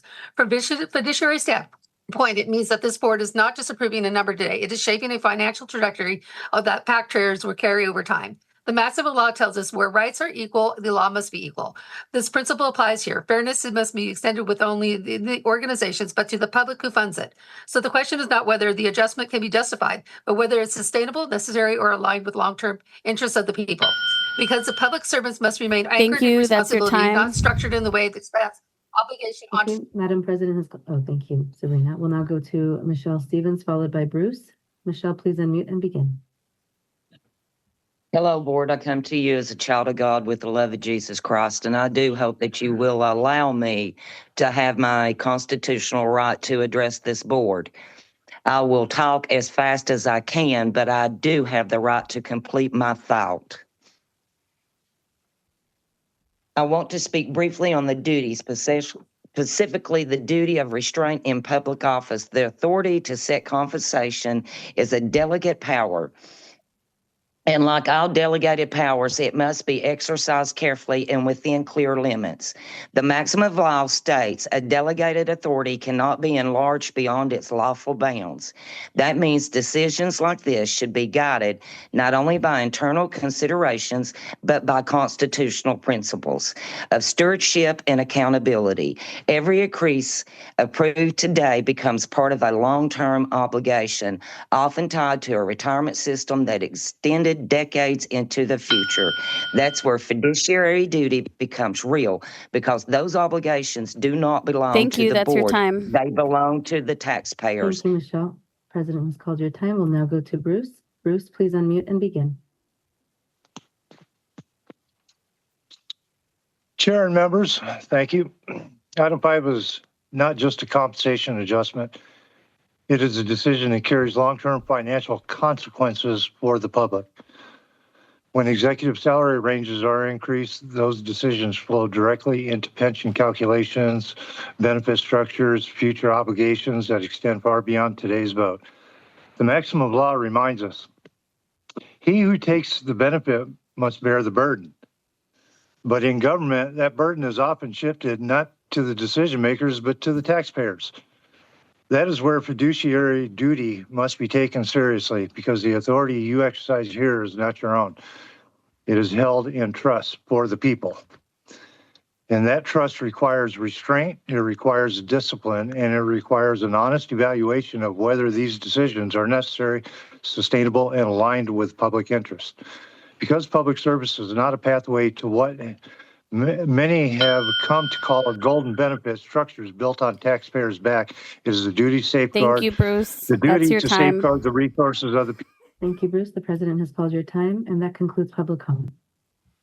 Thank you. Bringing it back to the board. I'll add that the events I was speaking to earlier for the county libraries, one is taking place Saturday, March 28th at 2 p.m. at the Half Moon Bay Library, and the other Sunday, March 29th at 11 a.m. at the Foster City Library. So I hope to see folks in Foster City. I'll be there.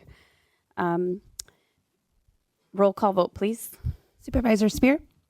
Aye. Supervisor Mueller? Supervisor Gaucher? Yes. Supervisor Canepa? Aye. President Corzo? Yes. Motion passes unanimously. Thank you. Okay, thank you for that. We are moving on now to item number 6, which is an agreement for the Coyote Point Playground Replacement Project. And we have Interim Parks Director Emma Gonzalez here to present. Good morning. Can you hear me? Okay. Good morning, President Corzo, honorable members of the board, Mr. Callaghy, Mr. Niblin, and Mr. Mates. I'm here today as your interim parks director to present the Coyote Point Playground Replacement Project, an important investment in one of our most visited and well-loved parks. I also want to acknowledge my team here today that's with the park staff, our project partners, and our capital projects team who have done a lot of work behind the scenes to bring this forward. This reflects how Measure K combined with federal funding allows us to deliver a safe, inclusive, and high-quality recreational space for our community. Can you speak closer to the microphone for us?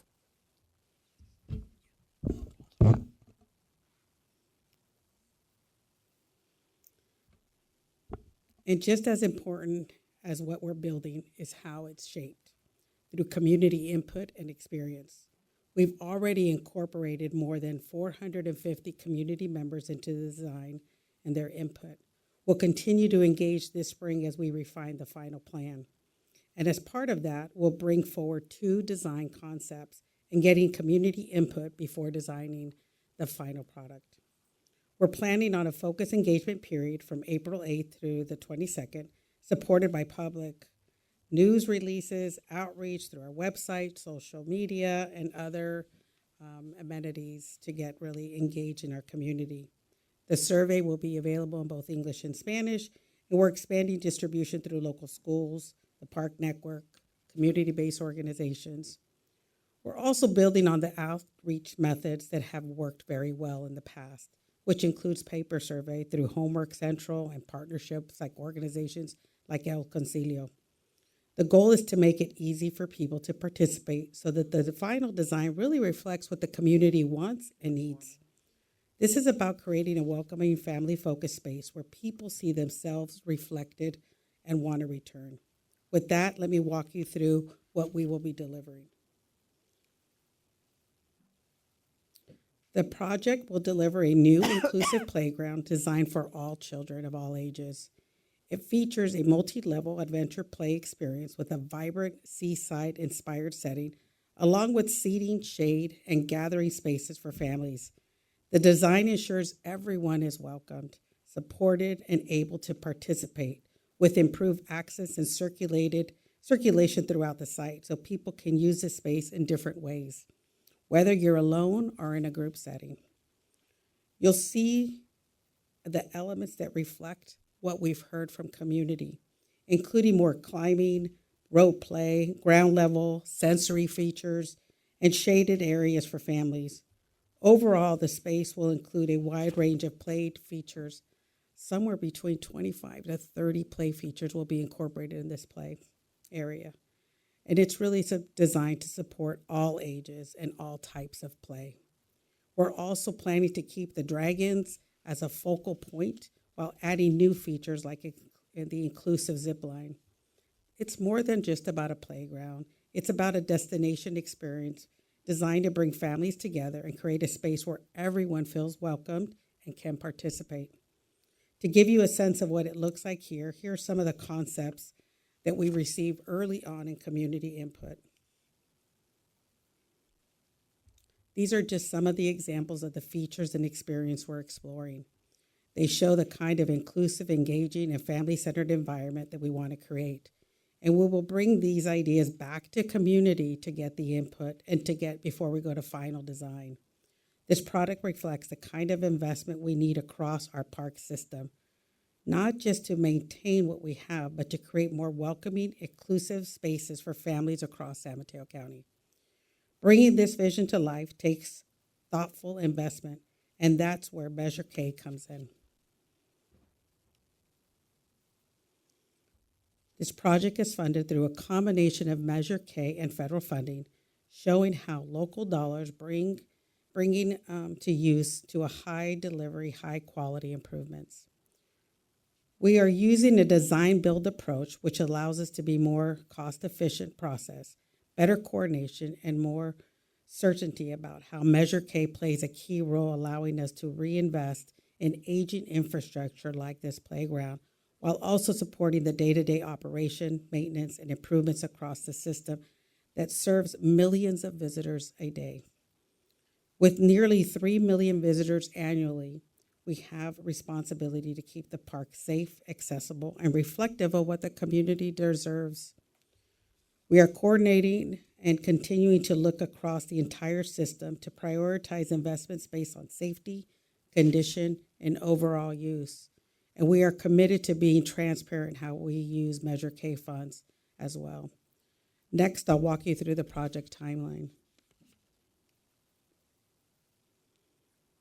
We are moving very quickly on this project.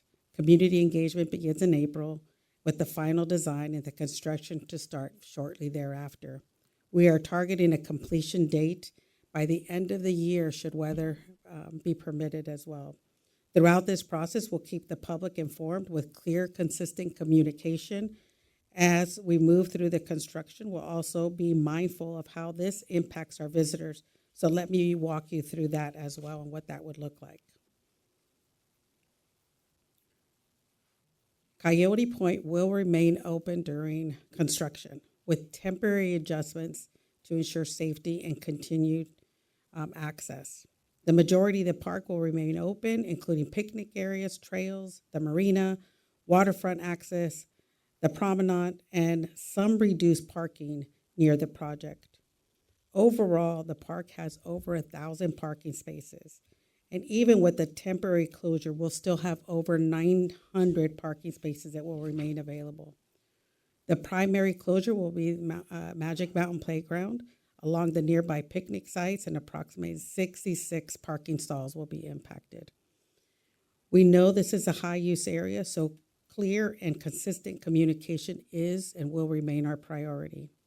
We will provide updates through website, social media, project newsletters, along with all the other multilingual communication signages.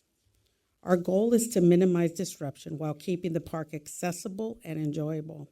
At the same time, we're making sure families still have options during construction, which leads us to an alternative activities that we have considered and we have planned out. Some of those alternative park activities during construction to ensure that families can continue to enjoy the park. This includes a temporary pump track near the marina, a fun option for youth and families to enjoy. We're also adding a small disc golf element using frisbees, a simple course where players throw discs into baskets, similar to golf, designed to be easy and accessible for all. It's easy to learn, self-guided, and anyone can pick it up at all ages, and no special equipment is required. Together, these options will help us maintain access and keep the park active while improvements are underway. With that, as the park system continues to grow and serve the millions of visitors, and investments like these are essential. The project reflects the type of investment needed across our system, creating more inclusive, high-quality spaces for families supported by Measure K. We are excited to bring this project forward and deliver the spaces that families can enjoy, connect, and create memories for the years to come and the future generations. Today, we respectfully ask for your approval to move this forward, the design-build agreement, so we can begin construction and deliver this project to our community. Thank you, and I'm happy to answer any questions. Thank you. Any questions from the board? I just have a comment. Go ahead, Supervisor Spear. Presenting today. This is the most used park in our system with the exception of Sawyer Camp Trail. It's needed this for a very long time. Yeah. And I hope when we inaugurate it, we'll create a number of activities so the community can come in and see what a great treasure that is. So thank you.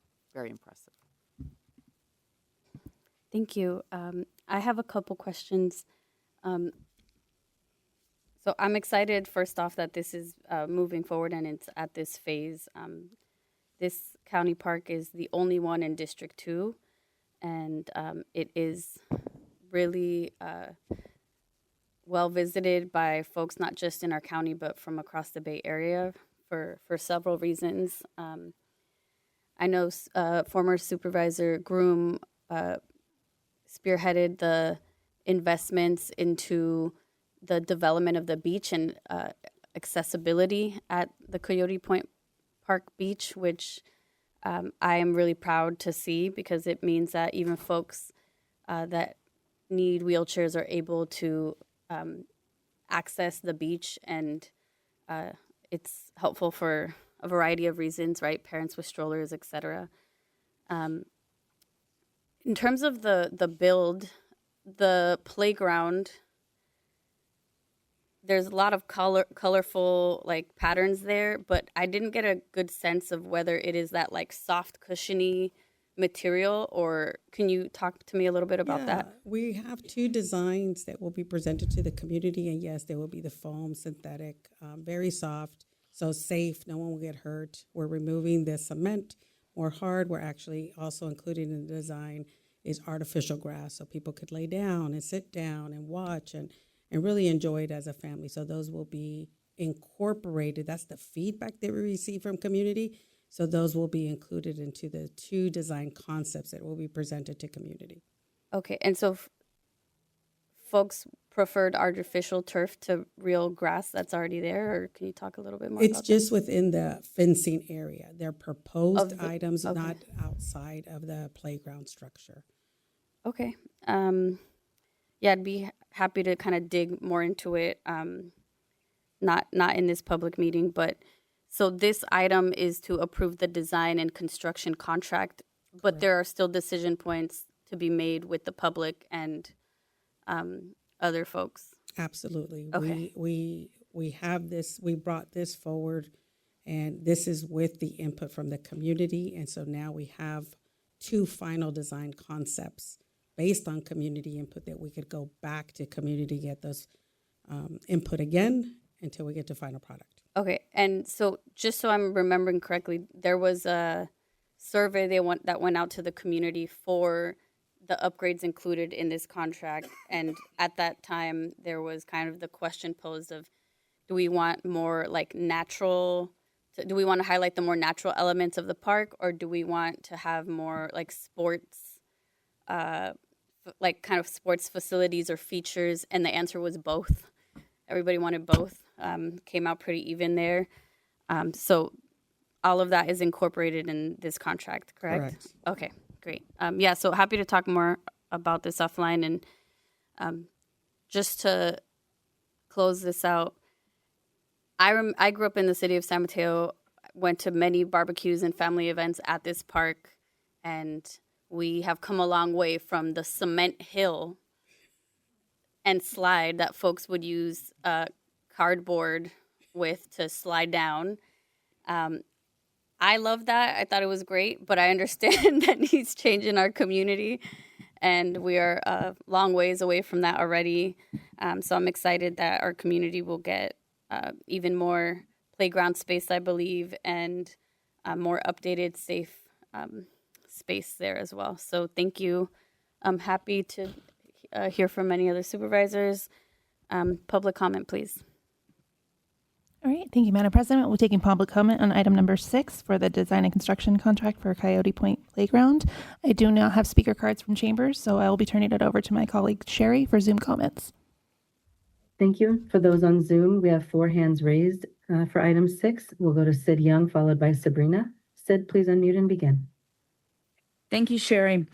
It's nice that you guys are spending $4 million to redevelop a park that's already existing, but the Mid-Coast doesn't have a park for families.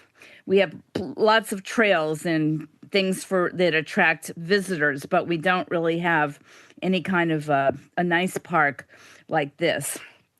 In 2003, which was about 23 years ago, the county had a study done, and it was for the local parks and recreation facility for increased population created by new homes on the coast side.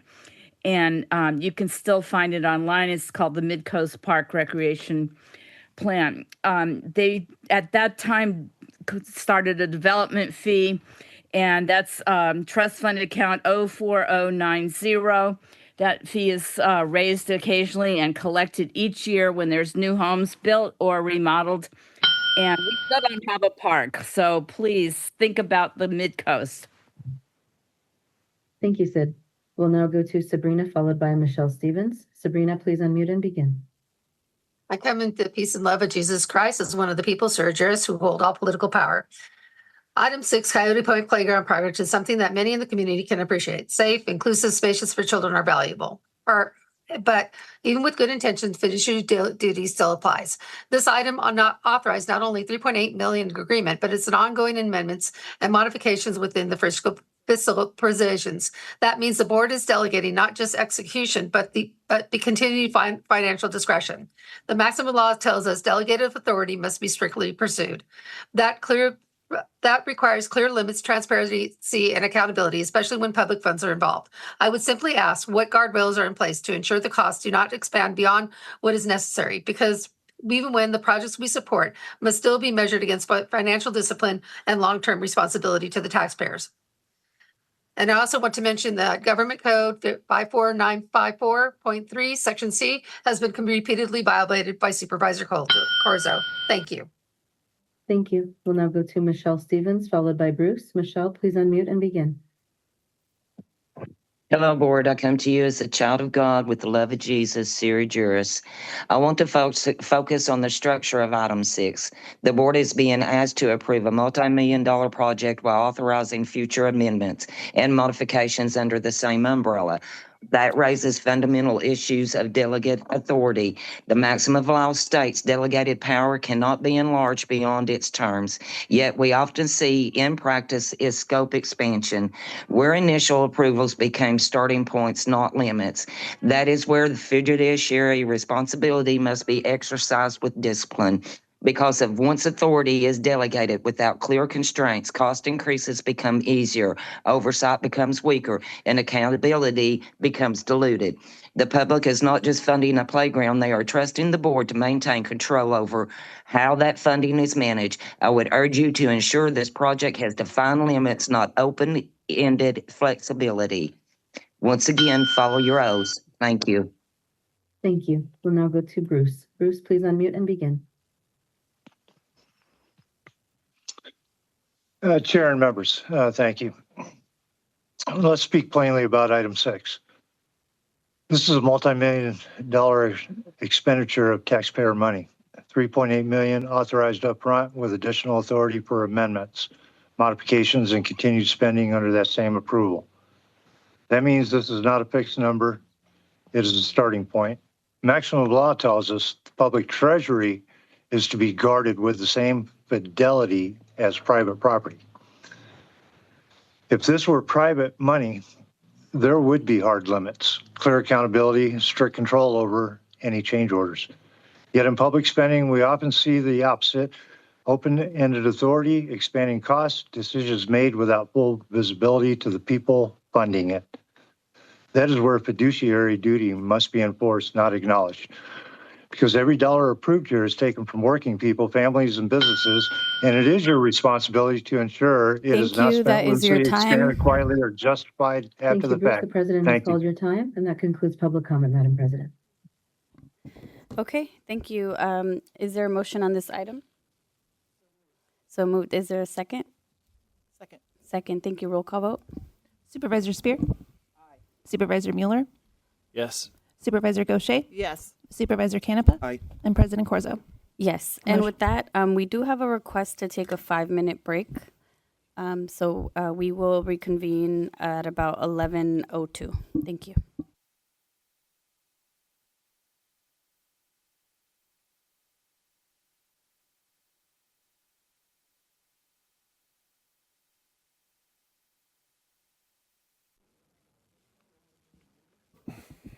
All right, the time is 11:02 a.m. We may call the meeting back to order with one supervisor absent.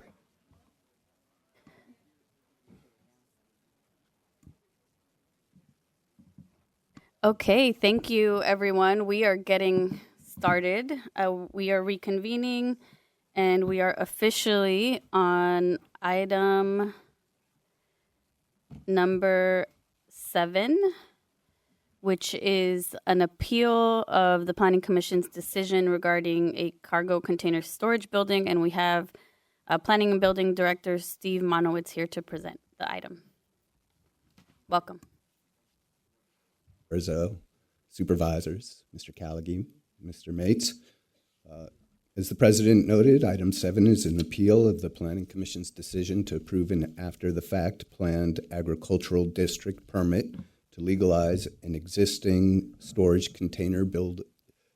building constructed out of storage containers to keep a man-made pond and a water tank that were installed without permits.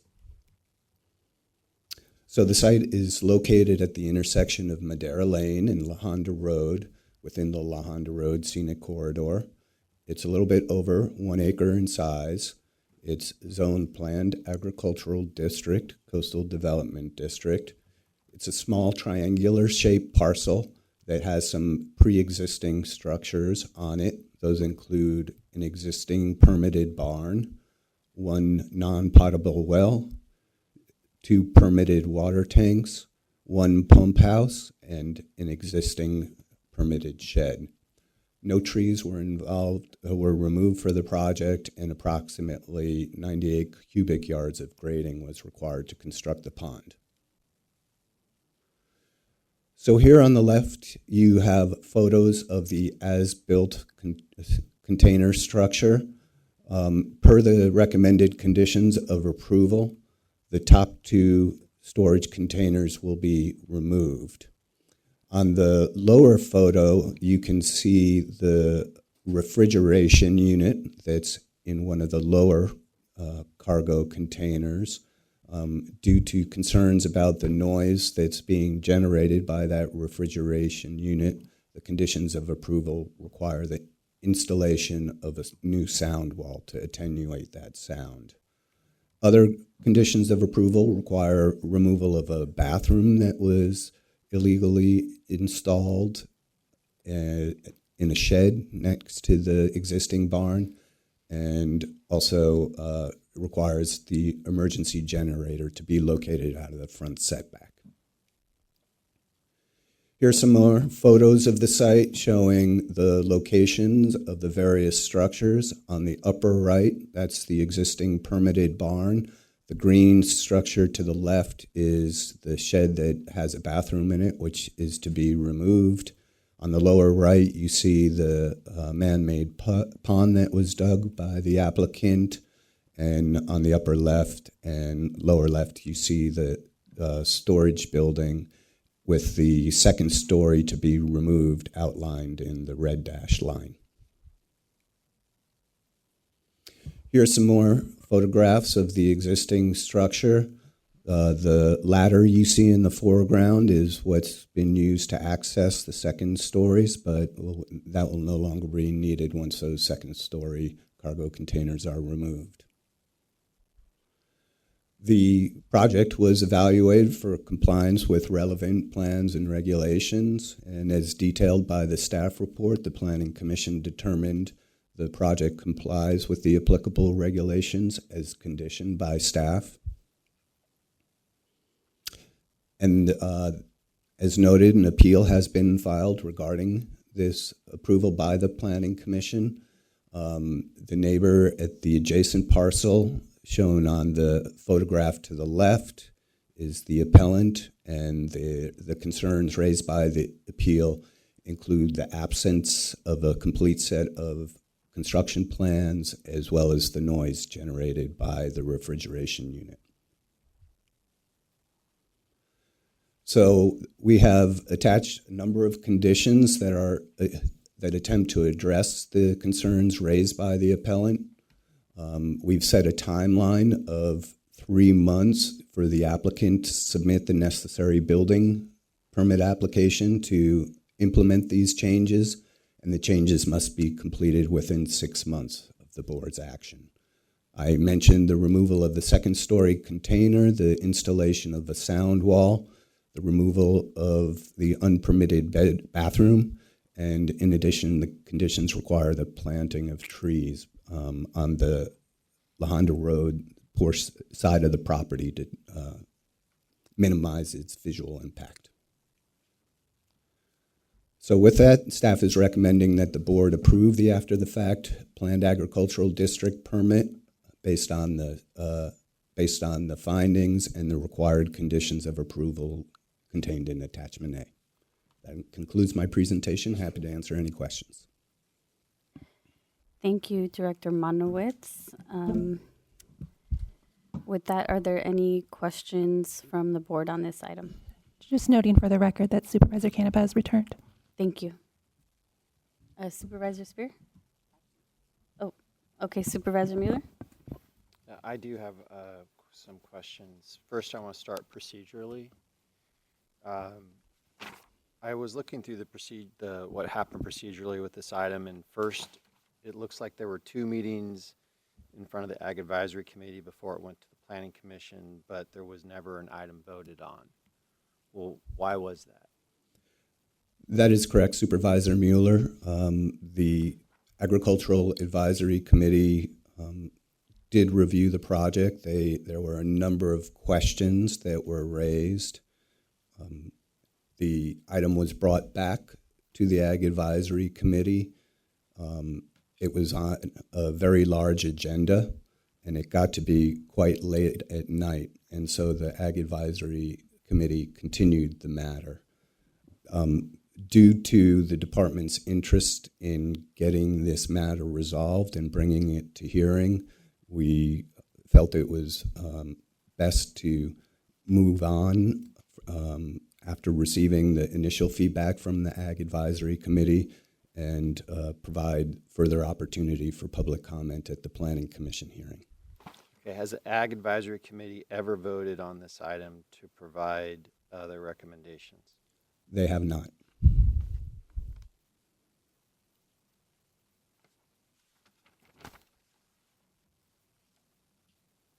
Now, I also want to just, as I go through this timeline that wasn't discussed, PG&E power lines were moved on this project without any applications for any permits.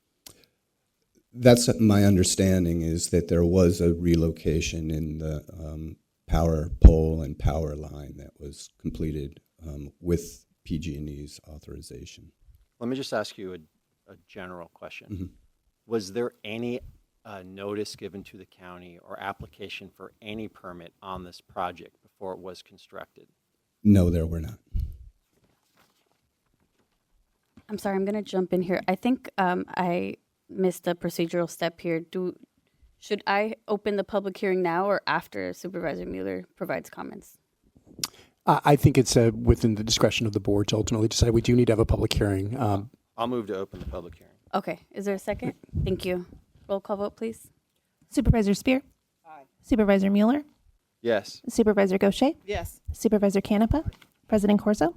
Yes. Motion passes to open the hearing. Thank you. Apologies for that mix-up. Go ahead, Supervisor Mueller. You can go back, Mr. Mons. Mr. Mons, in the picture, there's something that's unclear to me what it is. If you look underneath the structure, in the foundation of it, there appears to be windows. What is that? Right. The building was constructed on a slope, and so on the lower side of the building, there was constructed a reinforced concrete unit. So it's below the concrete slab that's at the surface level, and on the downhill side, it's almost like a concrete bunker, if you will, where the applicant, my understanding is they store their agricultural products. Okay, and did the construction of that concrete bunker undergo any planning permit review before that was constructed? No, it was all done without permits. Has anyone since looked at the construction of that bunker to see that it's actually constructed to code? Yes, we've been on site to confirm that it didn't present any immediate health and safety risks. Part of the after the fact permitting process requires the applicant to submit for full building plans. So a detailed review of compliance with the building code will occur in conjunction with the building permit, but that has not yet occurred. All right, so we still haven't seen the plans for that. The applicant did submit plans prepared by an engineer once the violation was discovered, and the building official at the time determined that from a preliminary review standpoint that he didn't have any immediate concerns. When will the full review be completed of those plans? So per the conditions of approval, the applicant must submit for the building permits within 3 months of the board's action. And in a normal process, wouldn't those plans be approved before construction? Yes.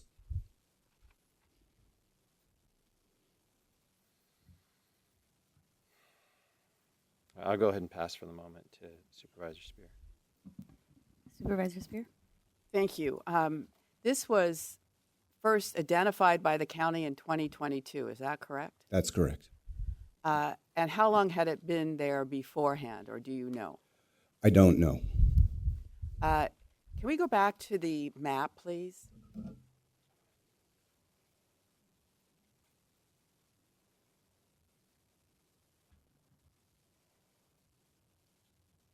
Not that one. That one. This one?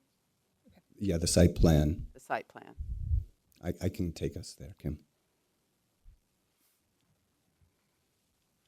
I think I can. Okay. Was the 5,000-gallon water tank put there with any permits? No. Was the container storage building put there with any permits? No. Was the barn, it's an existing legal barn, so that was built with permits, is that correct? The pond, was that created with? No permits. The planter garden, is that subject to any permitting? No. The bee yard? No development. All right. Is the warehousing of packaged and frozen meat products consistent with the local coastal plan policies protecting agricultural lands for uses that are dependent on agricultural soils?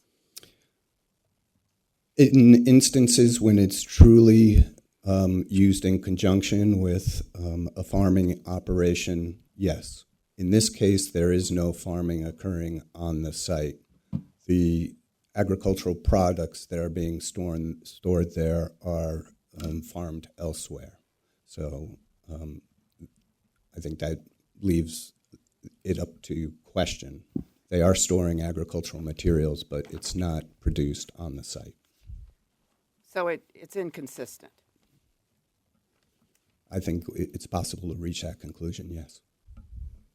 So does the proposed project comply with all the applicable criteria in Section 6355 of the San Mateo County zoning regulations? Not as currently installed. We mentioned a condition that requires the generator to be relocated outside of the setback. And so other than that, it does meet setback requirements. But in terms of other locational criteria, it is on agricultural soils.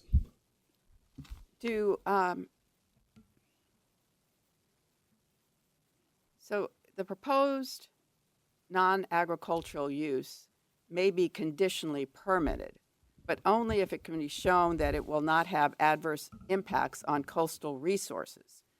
So the question becomes, does it have adverse impacts on coastal resources? And your answer is what? I think that the testimony that we've received from the neighbor at prior meetings has indicated that the development has had negative impacts on their property. Is it detrimental to the public welfare? In that regard, I would say it could be found to be detrimental to the neighbors. Is it injurious to property or improvements in the neighborhood? Injurious to the neighbors' enjoyment of their property. So how is it we even found out about this? It got reported to our code compliance unit. By someone in the community, I gather. That's my recollection. Do we use drones at all to determine whether or not there are illegal developments on the coast? Not on a regular basis, no. And why not? We don't have such a program established. Well, I, for one, think we should, and I think that we've had a conversation about this before, and the use of the drones within the sheriff's department could be used for that purpose. I find this unacceptable. I don't think we reward people who don't play by the rules. Okay. Questions from my colleagues to the left, and then I believe we will want to hear from the applicant and then the appellant. Is that correct, Director Yes. Monowitz? Okay, go ahead, Supervisor Canepa. Thank you very much, Mr. Monowitz. Did the Planning Commission make a determination? Is that what's before us today? Yes, the Planning Commission adopted the staff recommendation to conditionally approve the project. And can you speak about or characterize some of the comments and what led to this approval? And what was the vote on the approval, by the way? I don't recall off the top of my head, but now the planner might be able to find that out. Was that the vote at the Planning Commission? I thought it was 4-0. It was 4-0. That sounds right to me. All right, so the Planning Commission had voted for 4-0. What were the consensus comments from the Planning Commission on the 4-0 vote? I think they were satisfied that the conditions recommended by staff reasonably addressed some of the concerns expressed by the neighbors. I think that the applicant here is an established rancher, and I think the Planning Commission wanted to accommodate the needs his business has in order to continue his ranching operations. And so that was your assessment and evaluation of the comments put forth by the commissioners. Is that correct? Yes, I mean, I think I can't say they said those words specifically. What I recall is them kind of focusing in on whether or not the conditions of approval would satisfactorily address the concerns that have been expressed. Okay, great. Thank you very much, Madam Chair. Thank you. Supervisor Gaucher.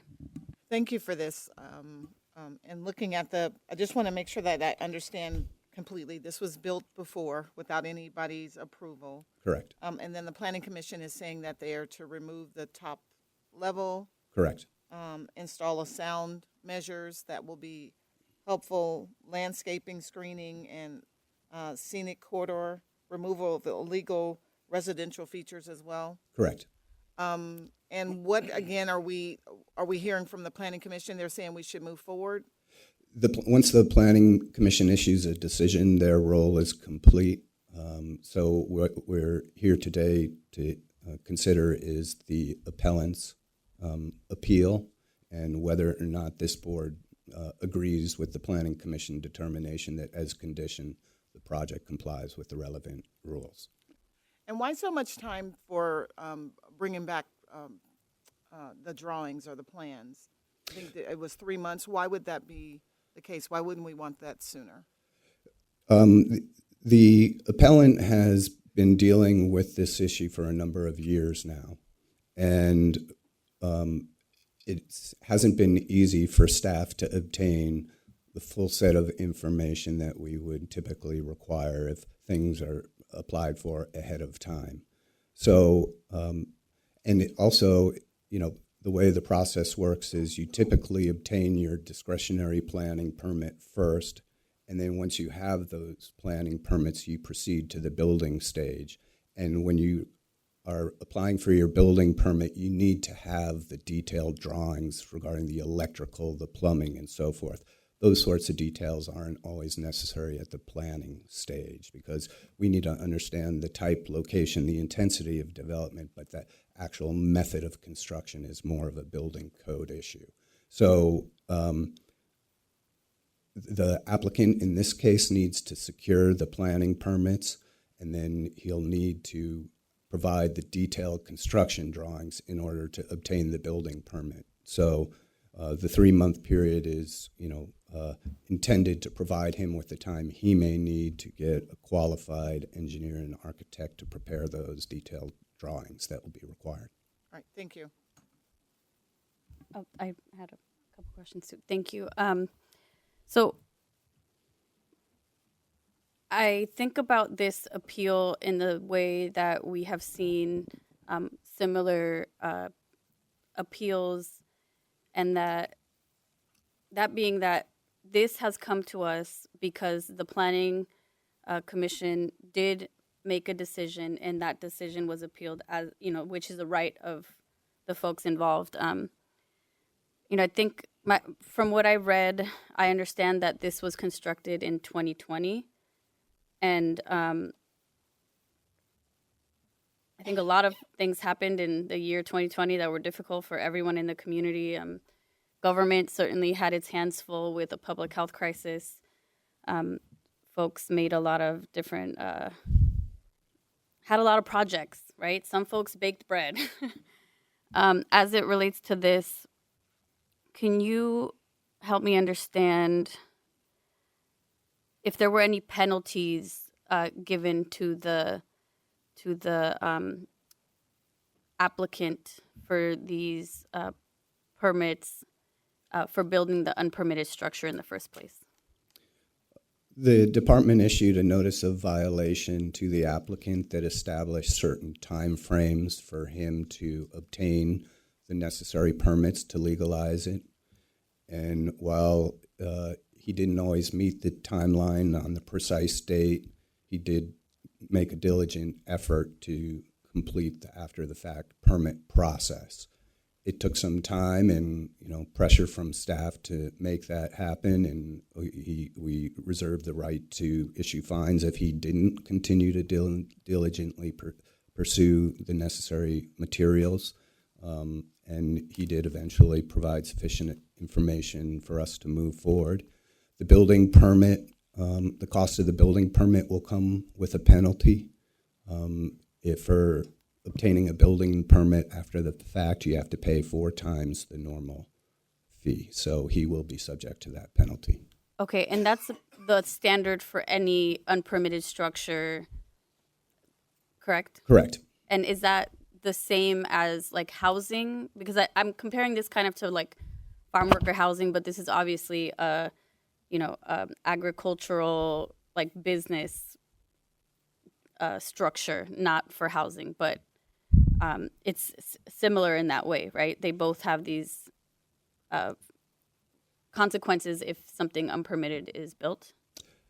That's generally true. The county does waive permit fees for farm worker housing and for affordable housing projects. So since we waive permit fees, there wouldn't be a 4 times the permit fee applied to a farm worker housing project or affordable housing project. Thank you. That's helpful. Those are my questions. Supervisor Mueller, I believe, had more questions. Yeah. So referring back to the Planning Commission meeting, I believe a question was asked in the Planning Commission meeting by the planning commissioners why, and this goes to Supervisor Spear's question about the location of these refrigeration units, of why they weren't located at the site that actually is considered a farming site. Do you recall that question coming up at the Planning Commission? I'm looking at Sonal, the planner. Do you want to come on up? Good morning, board. I'm Sonal, the project planner. So I guess the applicant can better answer that question. But to my understanding, the applicant has exhausted the electrical limits on other farmlands, and that is why he chose this property to store the refrigerated meat. And when it means exhausted the electrical limits, does that mean that they would have had to go to PG&E to increase the electrical output at that site? So I guess the applicant might have more insights. Yes, in short, that was told to us that the electrical supplies were not being given to other properties, like they have exhausted the maximum limit a threshold for any upgrades on other properties, and that is why this site was chosen to have locate this refrigerator unit. Has that been confirmed with PG&E? Do we have a letter from PG&E to that effect? We do not have such a letter from PG&E. All right. Secondly, it was my understanding there was a representation made to the Planning Commission that the applicant in this case was a leaseholder with Mid-Penn Regional Open Space District for the land on which they farm. Is that accurate? That is accurate. And that there was a representation that Mid-Penn Regional Open Space District would not allow these refrigeration units at that site. Was that representation made at the Planning Commission? I don't recall that particular issue coming up during the Planning Commission. Mr. Marchiard, I see you shaking your head yes. Yeah, All right. I think Do we have a letter from Mid-Penn Regional Open Space District confirming that statement? No, we Confirming don't. that fact? No, we don't. Okay. Thank you. So I'm going to go ahead and, because I'm collecting things, because basically I'll tell you, I've heard different from Mid-Penn Regional Open Space District, and they've indicated to me, representatives, board members have indicated to me they would allow it on that site within the barn.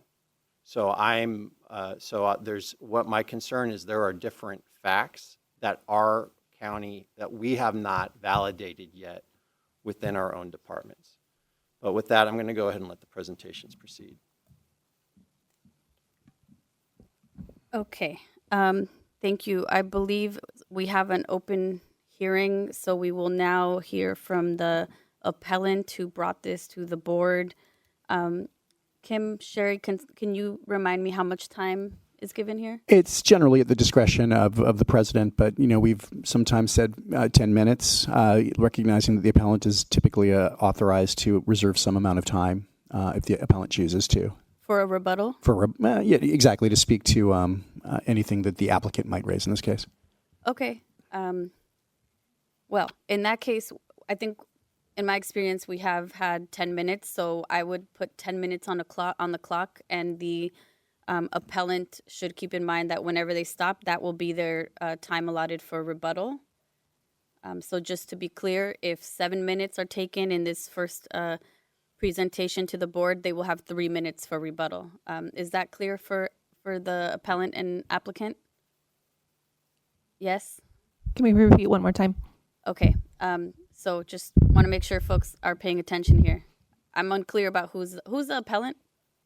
Oh, okay. Thank you. And the applicant? Okay. Thank you. So I just want to make sure we're clear. Both sides will get 10 minutes. If you use only 5, then you have 5 for a rebuttal. If you use 7, you have 3 for a rebuttal. Okay, are we clear on that? Great, thank you. The appellant goes first, please. Please come up to the podium. And let's put 10 minutes on the clock. Good morning, Honorable Board of Supervisors. My name is Crystal Shea, and I am the neighbor who has brought this project in front of the county. Project started, to answer some of your questions from earlier, did get started around January of 2022. I called the county code compliant and let them be aware of it June of 2022. During the Planning Commission meeting in November of 2025, I believe several important points were raised by the commissioners that were not fully addressed.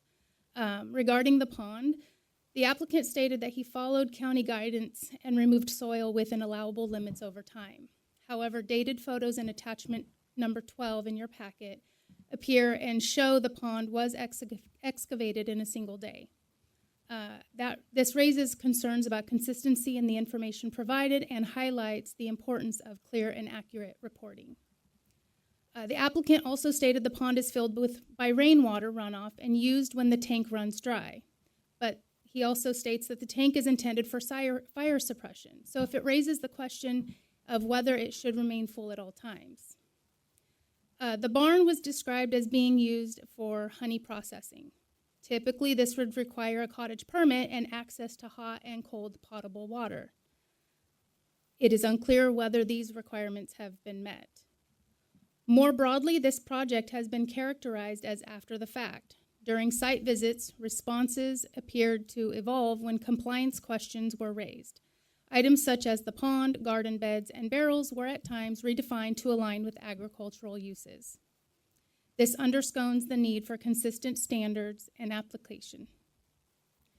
County staff have made multiple efforts to obtain complete information. Public records show periods of delay followed by requests for updated plans.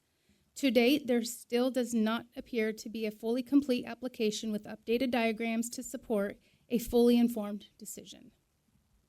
There are rules and codes in place for a reason. Given the extent of grading and the absence of typical testing and verification, it is reasonable to ask whether all work was completed to code. While mitigation measures are proposed, how will they be monitored and enforced over time in the rural areas? Confidence in implementation is critical. In speaking with some neighboring counties, unpermitted structures are often subject to daily fines until resolved. This raises concerns about consistency, fairness, and the precedent this decision may set for everyone around. Regarding attachment number 13 in your packet, please make note that the PG&E email that warrant verification and the structure proximity to the pole raises additional questions. The Planning Commission was presented with several options, including continuing the matter for additional information. Given the remaining gaps in the record, additional clarity may support a more informed and accountable decision. There are multiple aspects of this project that remain unresolved. This highlights the importance of a thorough, transparent, and consistent review process for both the applicant and the community. And just to clarify one, Mr. Monowitz had mentioned that this property is a little over an acre, and in fact, it's about 0.58, so it's not even an acre. And that's all I have. Thank you. Okay, thank you. We will save the rest of your time for a possible rebuttal. I believe we will now hear, well, actually, does anyone have any questions for the appellant? No? Okay. Let's hear from the applicant, please.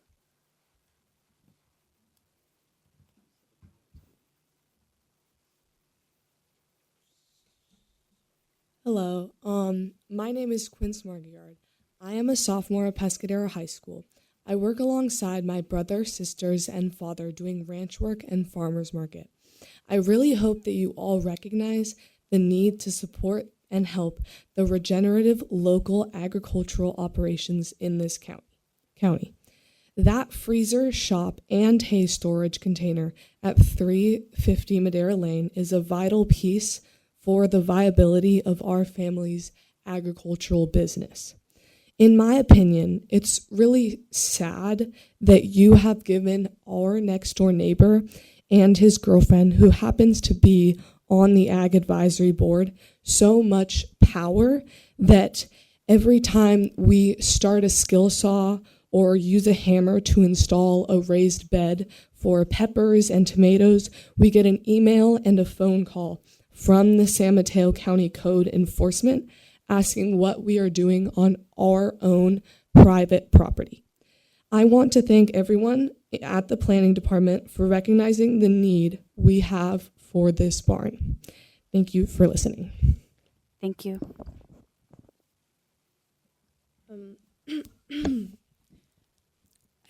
Hello, my name is Quill Markegard, and I'm a senior at Pescadero High. I work for my family business every weekend selling our meat at local farmers markets on the peninsula. My dad has hired classmates and teammates of mine to work on the ranches and to help us sell our products for farmers markets. Me, along with my brother and sister, were born in the house on the Toto Ranch in San Gregorio. My dad has been full-time ranching on this coast side since 1985. 100% of the money our family generates is from agriculture, unlike the person that is complaining about our agricultural building, who gets his income from being a San Mateo County employee. My dad leases, manages, or owns 16 different properties consisting of over 15,000 acres in 4 different counties for agriculture. We have dozens of neighbors, and my dad does not have a single conflict with any of his neighbors. On the contrary, the neighbor that is appealing your decision to allow our agricultural building to be approved has a negative nickname and a negative reputation on the coast side for creating conflict with numerous neighbors and ranchers. This makes it clear to me, at least, that this neighbor has an ulterior motive. So please consider that when you're making your decision in regards to a controlling neighbor asking you to force us to remove an agricultural building that is vital for our operation. The planning department has and continues to be very helpful, keeping our family to try and jump through all these hurdles and legalize this barn. Thank you very much.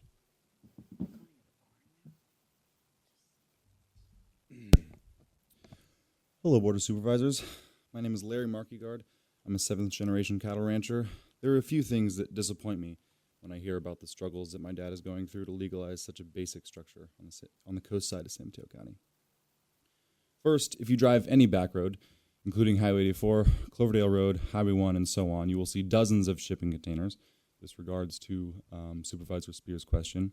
Dozens of shipping containers, and if you went behind all those closed gates in this county, you would see dozens more. If we use drones, there would be a lot of work that would need to be done for all these illegal structures. 99% of those containers are just sitting on the dirt or maybe on pier blocks, but my dad went above and beyond and had an engineer design a foundation that can handle the weight of a double-stack ship container barn.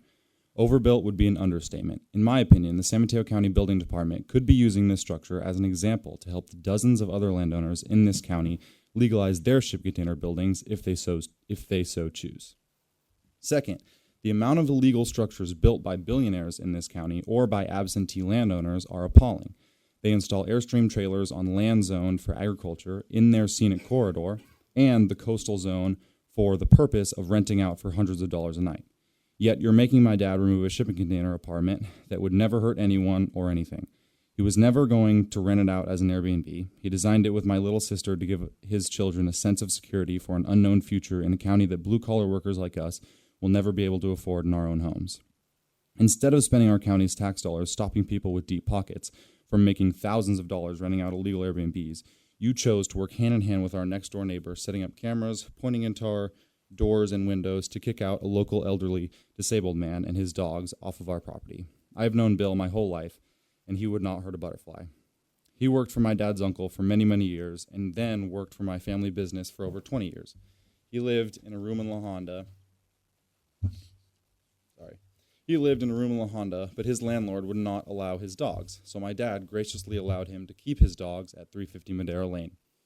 My dad told him that he could spend the night there a couple nights a week to have peace and quiet and spend time with his animals. In my opinion, San Mateo code enforcement treated my father and Bill like they were criminals. Third, to piggyback on that thought, your Ag Advisory Board is showing that they do the same thing. They are fighting my dad on building an agricultural barn when my dad leases or manages more agricultural land than every person on that board put together. They decide to put on blinders in regards to billionaires and their numerous illegal Airbnbs in this county that are located on land zone planned agricultural district. If you want to hear from my dad clarifying any of these statements from others or showing photos or emails proving their accusations are unfounded. 100% agriculture ancillary. So the property is 4 minutes left. Totally ancillary to ag. In closing, I would like to say that my dad, just like every other parent, would never put his kids at risk. So he keeps all of our health and safety top priority. If you go there and look at that building is built way, way over code. So to have a father that would put his kids in danger is horrible. He would never do that. So yeah, in closing, I would just like to say that I'm proud to be from the coast side of San Mateo County, but I'm also really disappointed to see the hurdles that my family has to go through just to try and stay in business in one of the wealthiest counties in the world. If you go behind all those closed gates and on those roads and you use county drones, you will find that there are many, many illegal structures that are much, much less built sitting on the dirt than ours. Thank you.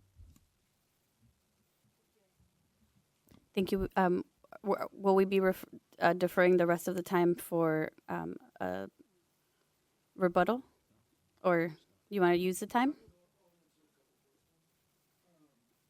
Okay. And just to clarify, we wouldn't normally reserve rebuttal time, like for a SIR rebuttal. So it's appropriate to use the time, but we wouldn't normally reserve time from, Okay. in this case. My misunderstanding. Apologies for that. Go ahead. Do I Use go your back time. or No, do no, I- please use your time. Okay, that small property is ancillary to agriculture. So I don't own, unlike the person complaining, I didn't inherit or, I bought that property because it's zoned planned agricultural district.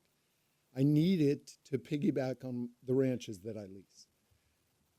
It is a fact, I've gone to PG&E. They will not run more power from Tanitas Creek to my barnyard. I've exhausted all the freezer space. I have emails to prove you wrong, and BJ and everybody else that says Mid-Penn. Farm Bureau went to Mid-Penn to the general manager and said, do you allow hay storage and freezer storage on your leases? They said yes. I have emails to prove that I have asked them for over 10 years to install that. I have emails proving that's wrong. So, yeah, and the accusations that I flood crops, I have photos that that's not true. Do you have any questions? Yeah. Let's go ahead and take some questions. Let's pause the time while the questions are being asked. Thank you. So, sir, I'm not accusing you of saying something wrong. I can tell you a Mid-Penn Regional Open Space District board member told me that the refrigeration units could be placed in your barn. So, and I'm sure, and so I understand it's a dispute of fact. I'm not saying who's right, who's wrong. I understand it's a dispute of fact. The question that we have before us today is how do we resolve those disputed facts? Do I believe you? Do I believe them? And You that's believe really, black and white? but sir, so you might have those emails today with you, but the way that we can best resolve this. So, I mean, I don't have any more questions on this issue for you, but I do have a path that I think can resolve these issues that I'm going to present to the board. Okay, because the fact that Mid-Penn says they allow something doesn't mean they allow tenants to do that. Well, I have emails of over 10 years asking for those structures. That's fine, sir. I can go ahead, and my understanding is that there are, I mean, I don't want to get into all of the details of it, sir. So we will endeavor to find out what the answer to that fact. From what I'm going to say to my colleagues is, we will go to Mid-Penn Regional Open Space District, and we will ask them for a letter to resolve whether or not that refrigeration unit can be placed anywhere on your farming property in compliance with the local coastal plan. Okay, let me clarify something I've told the Ag Advisory Board and everyone over and over again. It is not about the freezer. There is no electricity left coming from PG&E to my barnyard to have a freezer. Mid-Penn is fine with a freezer. I need hay storage and more freezer space.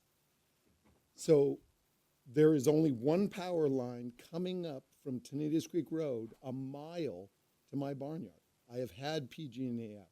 They will not give me more power. Okay. So Mid-Penn, it's a play on words. Mid-Penn is saying they will allow me to have more freezer space. That's wonderful. Thank you, but there's no electricity. All right, well, and that is another issue, sir, that we can resolve, because we can ask PG&E to whether or not they would provide, if requested, more electricity to a site. That's something that we can obtain from PG&E to resolve that issue of fact. Great. And then just on I'm remembering things like the power pole question keeps coming up, that I had PG&E move electricity without permits. I don't know how an individual would even do that. When I built the original ag barn on this property, they asked where I wanted my transformer. I said, I want it right there on the fence line. They came in with San Mateo County, with all legal, and they moved the pole to where I wanted my transformer. It wasn't a special favor. It had nothing to do with this existing structure.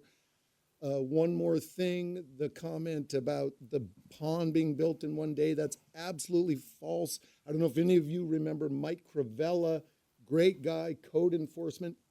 He's come out. I've been turned in on this property for 25 years. Every time I do grab a shovel, I get a call. That pond was absolutely built legally throughout years of time. All you have to do is go to code enforcement, look back on it. The gentleman would call over and over again. Every time I went with a little excavator and dug, Mike Cravella from the code enforcement would come out and say, No, you're moving 30 yards of dirt. There's nothing illegal with that, Eric. You can do it. You can move a certain amount of yards per dirt per year. So just so you know, that pond was not built in a day. That's absolutely false. And you guys have it right. I don't have any more questions for you, Mr. Markey. Great. Thank you very much. I really want to thank your children. It takes a lot of fortitude and courage to come up here. I want to know a little bit about your business. Okay. Your family had said that you were 7 generations. Yeah, not on the coast, in the United States. Okay. So you've been a farmer. What is your daily life like? I'm a cattle rancher. I run 1,000 mother cows. I sell grass-fed beef, grass-fed lamb, pastured pork, and pastured chicken in the San Francisco Bay Area. Great. I supply food to over 1,000 families. I have a buying club. So what I do is move cattle around, and that's what you do every day. That's what I do 7 days a week, except when I'm stuck in a place like this. Yeah. Yeah. I'd also like to say something about that. Yeah. Our everyday life isn't just consisted of what you would think an average teenager's life would be. We wake up, we go to school, we come back, do homework, play video games.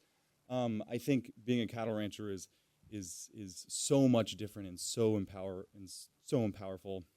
And waking up, in the morning at 5:30 and hauling a load of cattle 3 hours and working cattle for 6 or 8 hours and just being in nature on some of the most beautiful properties in the entire world is incredible. And I love this lifestyle, and I wouldn't give it up for anything. And same with farmers markets. We get to go to farmers markets every Saturday and Sunday, almost every Saturday and Sunday. When we're not at school, we get to go. We get to interact with people. We can make connections with people, talk with them.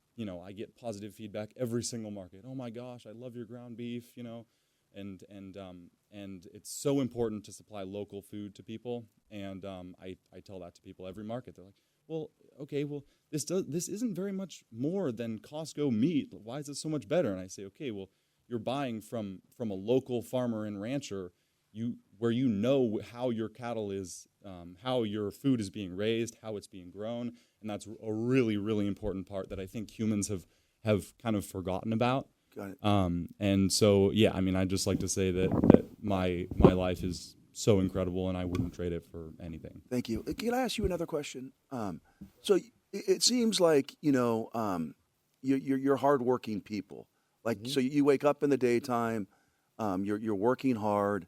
You probably don't like politics too much, I would assume. I hate to stereotype. I see your hands folded. Yeah, I'm upset. I'm angry over this. So, we're at war.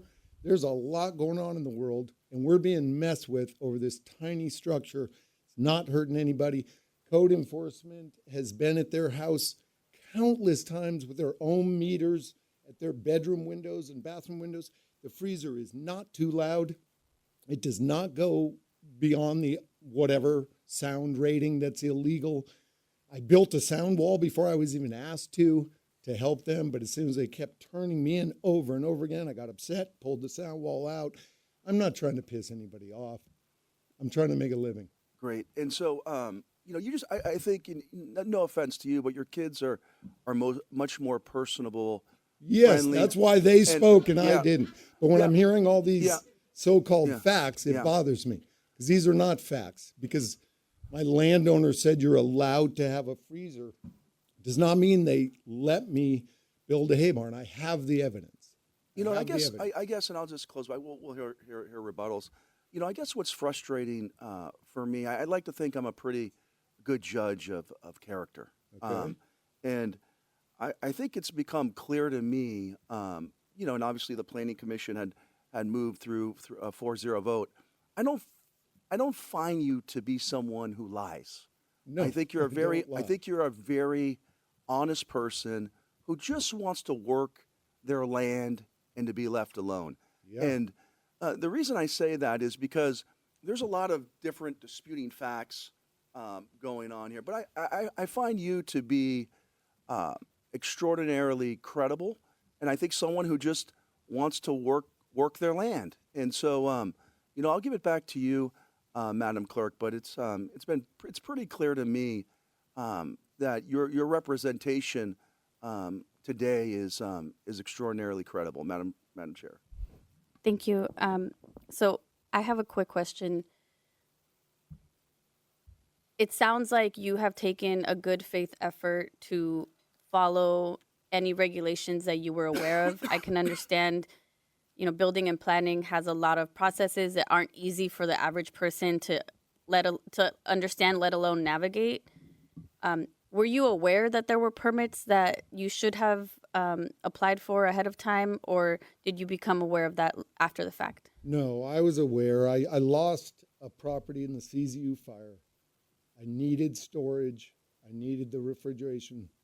I started building without a permit. I was aware. But what Steve mentioned earlier, I don't agree with. I absolutely gave all the engineered plans to planning in the correct time. In the beginning, planning said, tear it out. And I said, no, I'm not hurting anybody. I don't hurt the environment. I don't hurt the water, the people, the animals. I'm not tearing it out.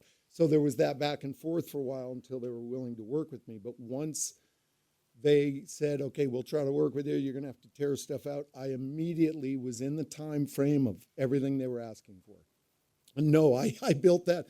The engineer told me when I got the engineered plans, I told him what I wanted to do. He said, you know what the county's going to do? They're going to make that foundation hold those containers being totally full, like what they could fill up, which I'll never fill up that much weight. So I said, okay, build it that way. The foundation is bulletproof. I mean, it's a $50,000 foundation for 2 containers to sit on top. So it is so over-engineered, it will never fail. Not any earthquake will bring that down. Thank you for that response. Supervisor Spear, questions? Well, you actually answered my question because you built your barn with permits and you built this without permits. You knew you were supposed to have permits, but you went ahead and did it anyway. Do you see the difficult position we're in? If we basically allow you to thumb your nose at the law, everyone else is going to want to thumb their nose at the law. And your kids are terrific. They were articulate and impressive, but it's not a good lesson for them to think that it's okay to just ignore the law and do what we want. Yeah, I have not taught them to ignore the law and do what they want. Except you did do that. Well, how many years would it take? Let's keep it to questions, please. What's that? Oh, I'm just asking my colleague to keep it to questions, please. Do I answer or not? Go ahead. You can answer. That was. I assume you know that San Mateo County is extremely slow. So when I needed this. This was a necessity for my business. I don't know. During COVID, our business exploded because restaurants were closing and families were finally sitting around a table together eating dinner. We exploded. So I needed to start supplying product. I store meat at our home ranch. We've literally exhausted the electricity. So I have probably 10 freezers there. And then I pay $2,000 a month in Santa Rosa to store meat. So we haul meat from Santa Rosa storage. We kill up there. We haul from there to this property, the one we're talking about. And then as the freezer's empty on our home ranch, we go to this one and pick up meat. That's all it was. I needed it, and I knew that it wasn't going to happen. Well, I mean, that's a fact, not in evidence. So you built this in 2022. This was after COVID. No, I started building it probably in 22. When you say built it, I brought the containers to the property and used the freezer, and nobody complained. They were sitting on the dirt, like probably 150 containers in this county that do not have permits. They were sitting on the dirt and nobody complained. I don't have lots of money. I didn't call a general contractor. I was doing this myself. I started getting the foundation done, doing this and that. The person that's complaining admitted herself that she wouldn't have said something if the freezer was facing Highway 84. But when I did the foundation to meet all the setbacks, and then when I brought a crane, what she's talking about me building it is when I actually brought a crane in and lifted all 4 containers on that foundation. Then they were facing her house. So when we're talking about building it, they were in use probably 2 years, or, the fire was in August of 2020, so I almost whatever. The beginning of 21, I started building it. It took its shape in a 1-day period. In 8 hours with a crane, lifted all 4 containers onto the foundation. And that's when the complaint started. Okay, thank you. One more question Yeah, from thank you very Supervisor much. Canepa. So you said something very important. I think the CZU fire, that happened when? 2020? August something of 2020, yeah. And what happened? What loss did you have because of the I lost my entire property up in Gazos Creek, outside of Pescadero. So where you- I had a lot of storage.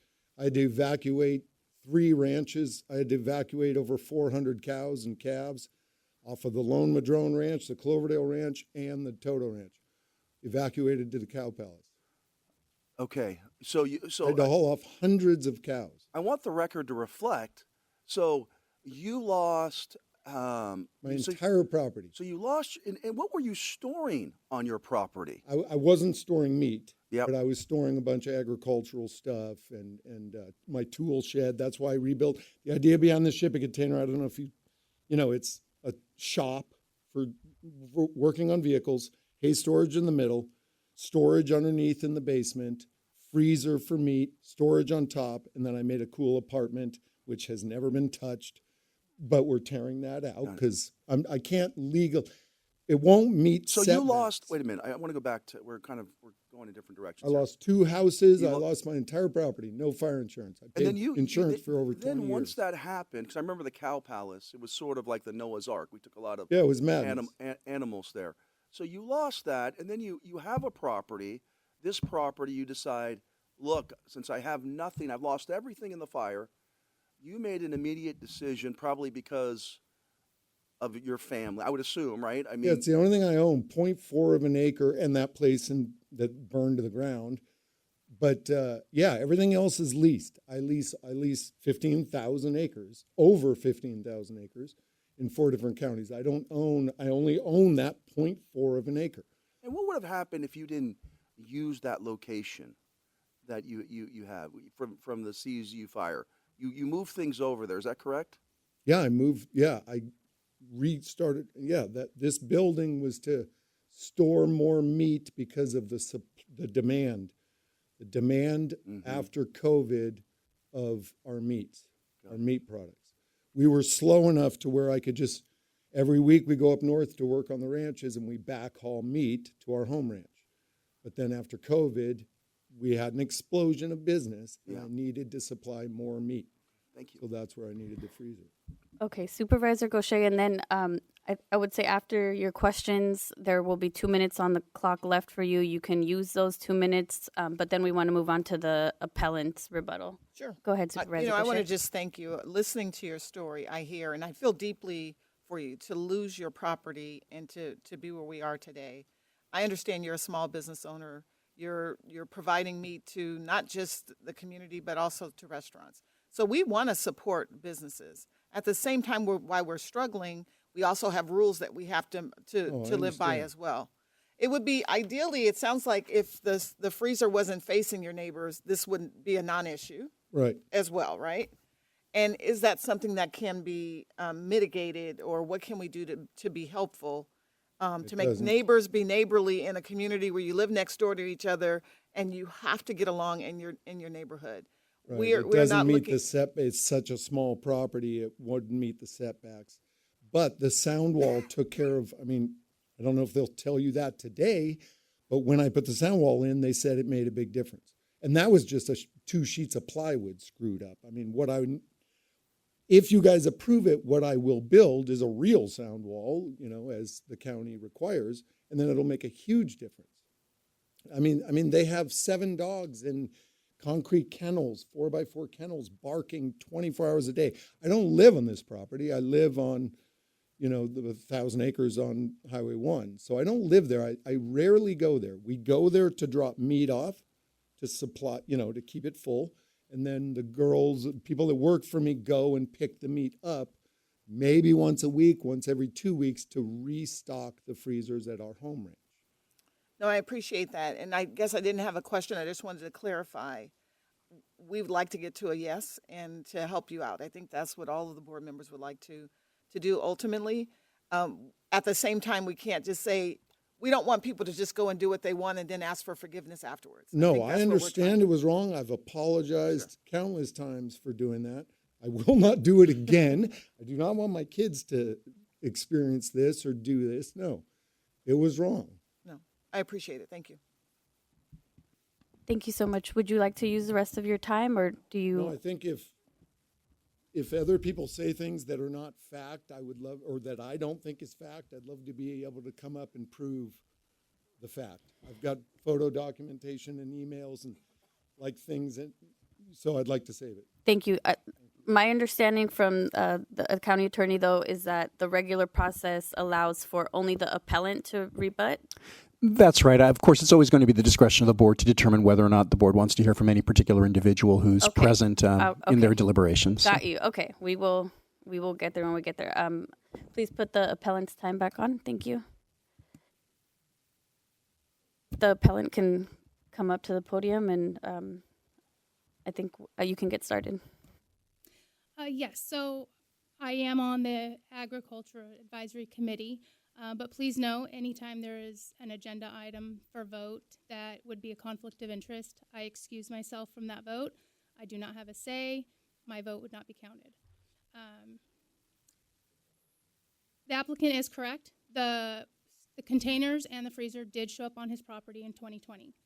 We mind our own business. His freezer was pointed north and south with the freezer engine facing 84. Never heard the engine, never knew it was a freezer. All I saw was the construction going on of the apartment. The day that I got home from work, after the building was constructed, that's when I noticed the freezer with the sound, and that is when I notified the applicant and asked what the noise was. That's when I learned what exactly it was and let him know it was a nuisance, and then I called code compliant. Thank you. Okay, thank you. Are you giving up the rest of your time, just to be clear? Unless you have any questions. Okay. Do we have any questions from the board here? Okay. No, we don't. Thank you. Oh, So okay.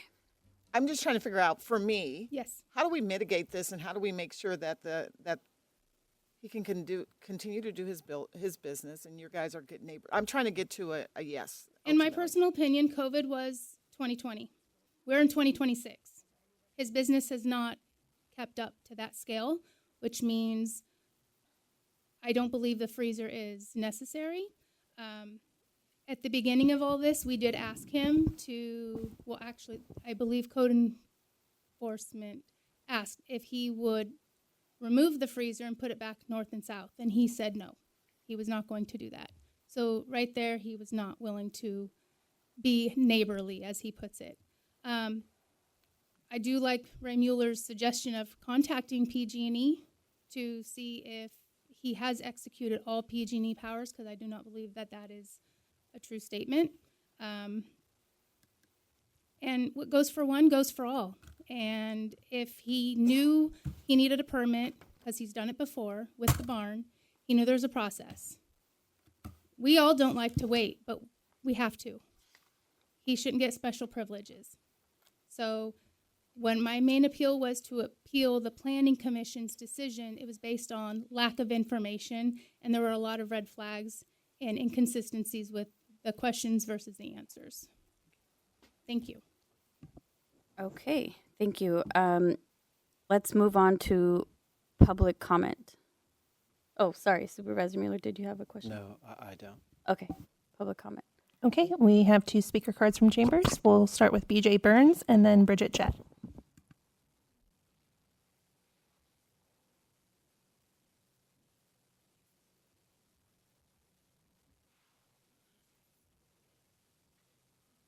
Good morning, Honorable Board. Thank you for letting me speak. I just want to say on behalf of myself, BJ Burns, and the Farm Bureau, we would like you to deny this permit.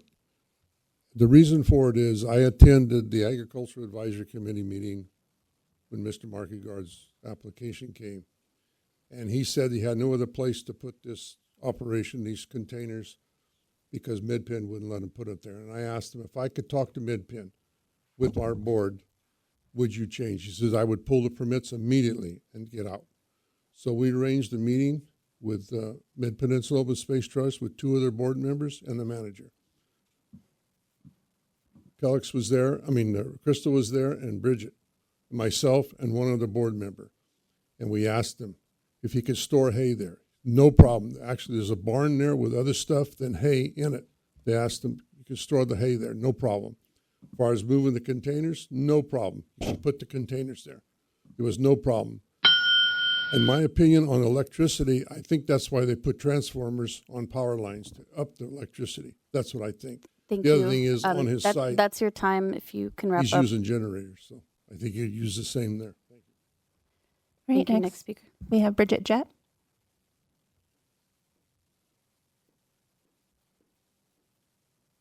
Good afternoon, supervisors. Just a couple quick things.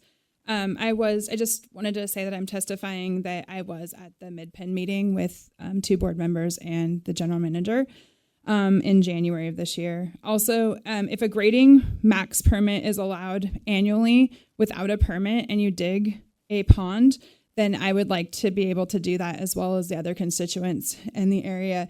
If you just have a maximum and you do it each year and you can build water impoundments, like that would be amazing and not have to go through the county. I didn't know that we could do that. And so I'd like to talk to Public Works and see how we can continue to do that as far as digging the maximum allowed. And then as far as PG&E, I think Supervisor Mueller had a great point to talk to Mid-Pen, who is the property owner of the lease, and work with PG&E to see about the upgrade. I think as far as I know, if you ask for an upgrade of power, PG&E is supposed to help you with that.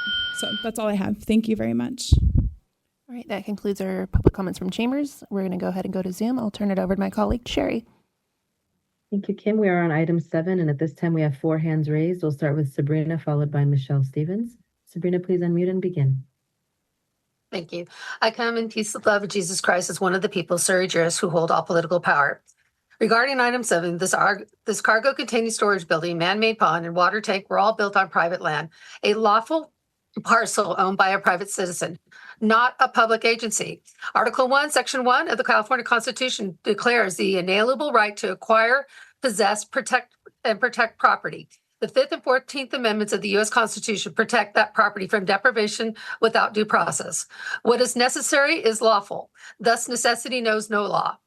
Those are maxims. Denying this appeal and approving the after-fact planning agriculture permit upholds the constitutional rights and respects private property. I urge you to deny the appeal and adopt the Planning Commission's approval. To the cattle rancher and his family, please go online to wethepeoplenotices.org so we can help you in this matter. This board is not your ally. Thank you. Thank you, Sabrina. We'll go to Michelle Stevens, followed by Sid Young. Michelle, please unmute and begin. Hello, board. I come to you as a child of God with the love of Jesus, Siri Juris. I'd like to address this matter from a constitutional and practical standpoint. Private property includes the right to make lawful use of land, and that use often extends beyond a single parcel. In this case, it has been noted that the presence of bees provide a benefit to neighboring property, supporting pollination and productivity. That induces an important principle. Not all impacts are negative. Some uses create shared benefit. The maxims applies. The law does not concern when itself with trifles.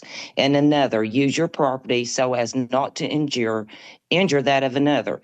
Whereas there is no clear injury in the fact of demonstrating benefit, the justification for intrusion becomes very narrow. The Constitution protects not only ownership, but the quiet and secure use of property. I would encourage the board to remain focused on objective impacts and lawful authority, and to avoid expanding injury into matters that fall within normal and beneficial uses of private land. Thank you. Thank you. Sid Young, followed by Bruce. Sid, please unmute and begin. Thank you. I live in Moss Beach, and I was a 4-H leader for Half Moon Bay 4-H for quite a while, and there were some kids from the Markey Guard family who are members of the Half Moon Bay 4-H. They are farmers, and they definitely provide a wonderful service of grass-fed beef, and they raise their lambs and beef sustainably without the use of synthetic hormones or antibiotics. And that's why people like their meat. It tastes better and it's good for you. Better for you, shall we say, than store-bought. I'm not a fan of skirting permits, but I must say the planning department doesn't seem to ever answer their phone, and they don't return voicemails. And I have been waiting for one of their planners for a long time to respond to a voicemail I left about my lot in Seal Cove. So I can understand why people might choose to not take out a permit when they can't get through to planning. Thank you. Thank you, Sid. And our last speaker, Bruce, please unmute and begin. Chair and members of the board, I'd like to frame this around sequence and objective standards. Timeline matters. Improvements were made, structure was placed, and only then did a complaint arise. That doesn't resolve the issue by itself, but it does point to the need for a clear objective test. The maxim applies. Use your property so as not to injure that of another. So the board's task is not to weigh preference, but determine whether there is a demonstrable, measurable impact that falls within your authority. Another principle is key. Equality is equity. Same standard must be applied here as in every other case, consistently and predictably. I would encourage the board to anchor its decision in objective criteria and consistent application so that all property owners can rely on the same rules. And that rule of necessity has a meaning. Thank you. Thank you, Bruce. Madam Chair, that concludes public comments. Okay, my timing was impeccable there. I'm going to move to close the public meeting. Okay. Roll call. So let me just ask for a clarification here. If we, once the public meeting is closed, the public hearing is closed, we can deliberate, but the appellant and the applicant no longer are able to speak? That's right. You're no longer taking any comment from the public with respect to the matter. You can deliberate. Frankly, you could ask questions of people who are present if you think that's useful, but that would signal that you're no longer receiving, as people, as a matter of right, comment from them. Okay, and there will be no other public comment opportunity either, correct? That's true. Okay. I just want to respect the process, so we are gonna hear the motion, but so there's a roll call vote taking place, but we will deliberate, and we're just gonna ask that we wrap up this hearing now. So let's please vote on this. All right, Supervisor Spear? Aye. Supervisor Mueller? Yes. Supervisor Gaucher? Yes. Supervisor Canepa? President Corzo? Yes. All right, motion passes to close the public hearing. Thank you. So we are bringing it back to the board now for final deliberation. And I see my colleague has his mic on. And so I think let's hear from him first. And then it is in his district, but we all will have the ability to comment as well. Go ahead, Supervisor Mueller. Thank you, colleagues. I can tell everyone's sort of in different places on this. Where I am on this item right now is, number one, there were issues that were presented to the Planning Commission as facts that are still in dispute for me.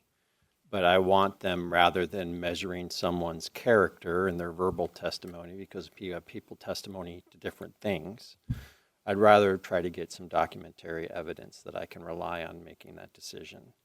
So the outstanding issues that I have are, one, are energy resources exhausted to this site?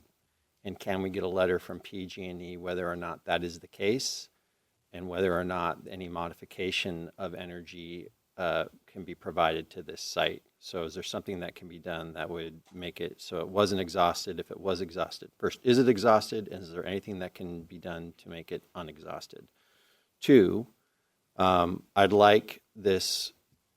There's a bunch of hearsay from the Mid-Peninsula Region Open Space District as to whether or not refrigeration units are allowable at this site. I'd like to see documentary evidence of whether or not Mr. Markegard can actually locate these units on his site, on the farming site, that would be consistent with the local coastal plan. And I think that's important that we look and see whether or not we could have complied with the local coastal plan before we go ahead and make alteration to it. Second, I'd like to follow the procedure that would have been in place, and I'd like it to go back to the Ag Advisory Committee with Crystal recused to hear from the Ag Advisory Committee what their recommendation is. Fourth, I'd like to see final plans submitted so that we know whether or not the building is actually structurally safe as reviewed by our engineers. And because we need to do all of those things before we were to make a decision, I'd like to go ahead and continue this matter at least 60 days. And in that time period, to Supervisor Gaucher's point, I'd like to go ahead and send the parties to a mediator so that they can discuss whatever issues exist between them. Mr. Markegard talked about constructing a sound wall and then getting angry and taking that sound wall down. Planning issues are always very difficult between neighbors. And once a final decision is made in this issue, and there will be a final decision after those 60 days, those neighbors still have to live next to each other. And so before we render our opinion, and I would like you to go to mediation to see if there is any way that that relationship can be saved between those neighbors while we get all of the information that I think we need to make a decision based on facts. Thank you, Supervisor Mueller. I'm going to jump in here and give my comments. I usually wait to speak last. But we've talked about setting a precedent several times during this hearing, and this is the process. An application is submitted, whether, as it should be beforehand or retroactively. That's not out of this world. It does happen. It's not ideal. But that does happen just in the general kind of work of the planning and building department. There was an appeal. We hear the appeal. I am concerned about setting a precedent where we are adding additional requirements from both parties. I'm going to finish here. When we're adding additional requirements from both parties, delaying the decision and creating more work for staff, when this is the process that was created for them, we have a recommendation from staff. They know the details better than we would in this public forum. I don't think, personally, it's our role to try to create the standard of a court. That's not where we are. We are in a public hearing, hearing an appeal. And so I think that's what is before us. That's what we should do. And I'm ready to move forward today. I understand that, there's a request to dig into more of the details.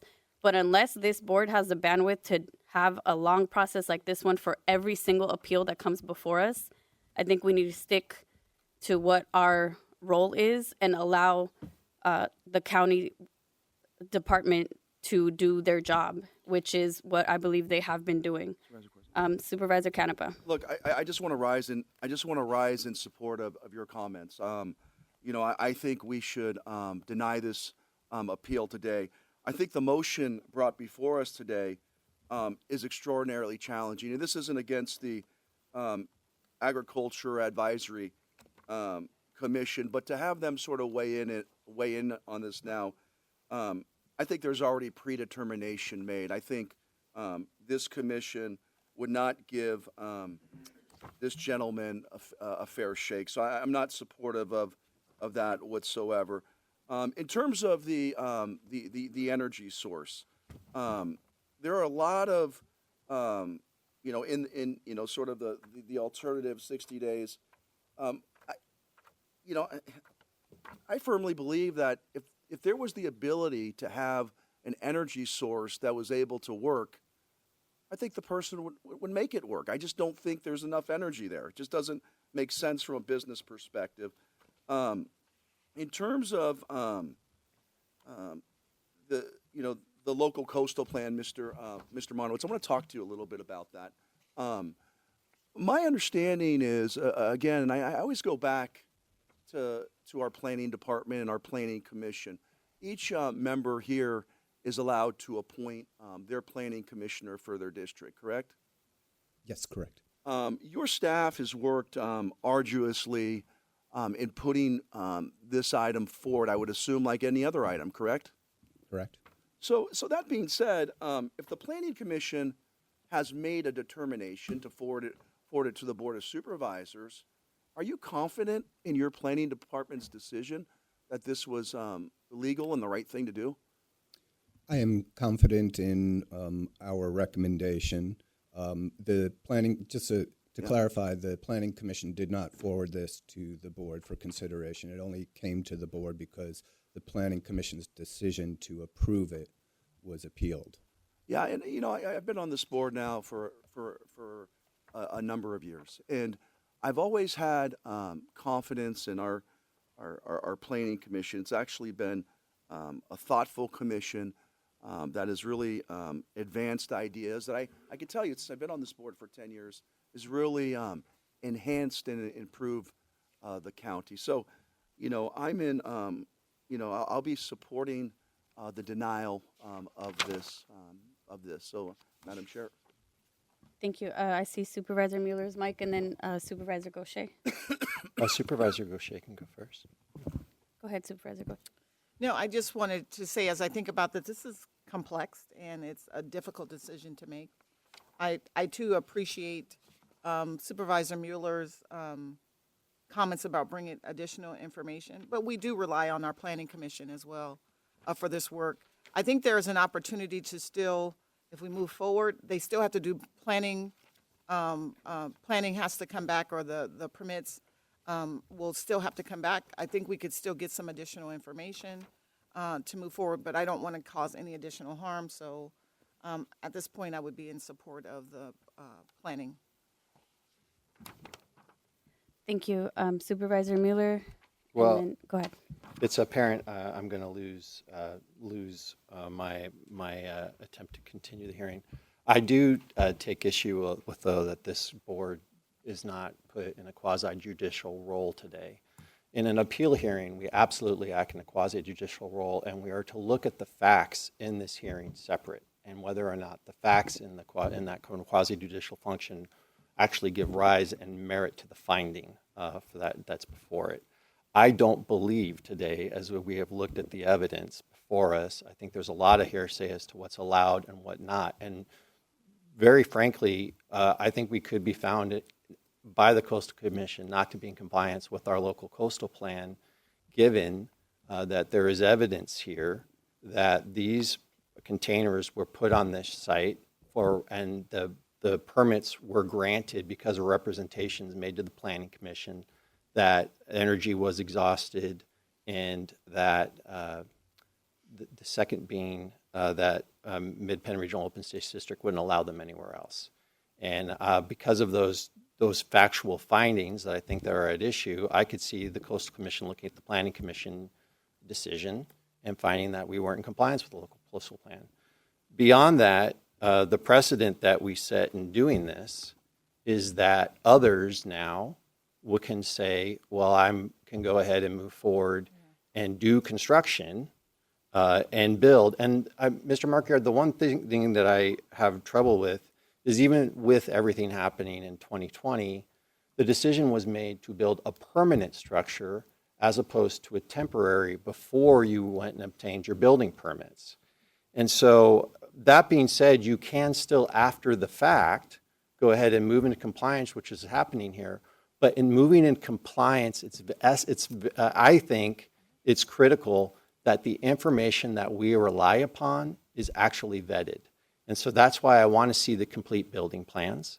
That's why before we go ahead and we move in a situation that can put our local coastal plan at risk, that we actually confirm statements made to the Planning Commission and to our staff that energy was exhausted, that there was no location on the current farming location, that there was no location that could work on the current farming location.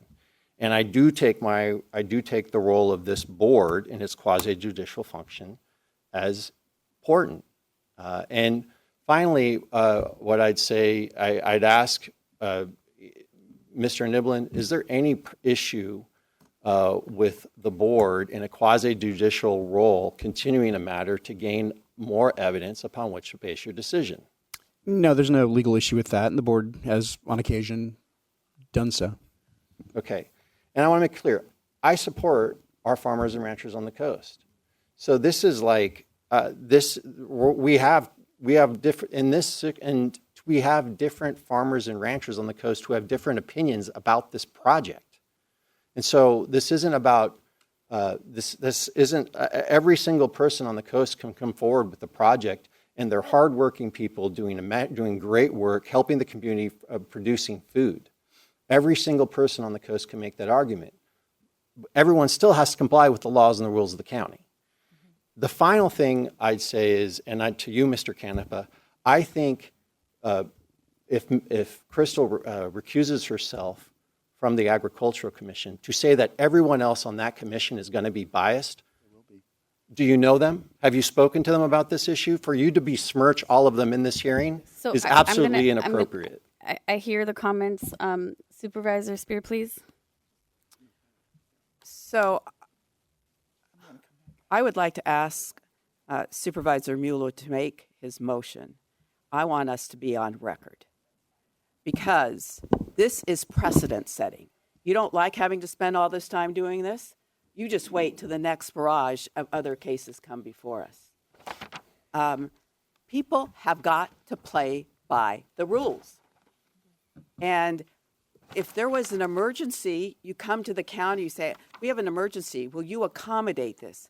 We are a very accommodating county, and frankly, I think we go out of our way to try and legalize those constructions that take place that are not with permits. This has gone on for 6 years. And from what I heard from Mr. Manowitz, it also was pulling teeth, was the term used, to get the applicant to comply from time to time. I think that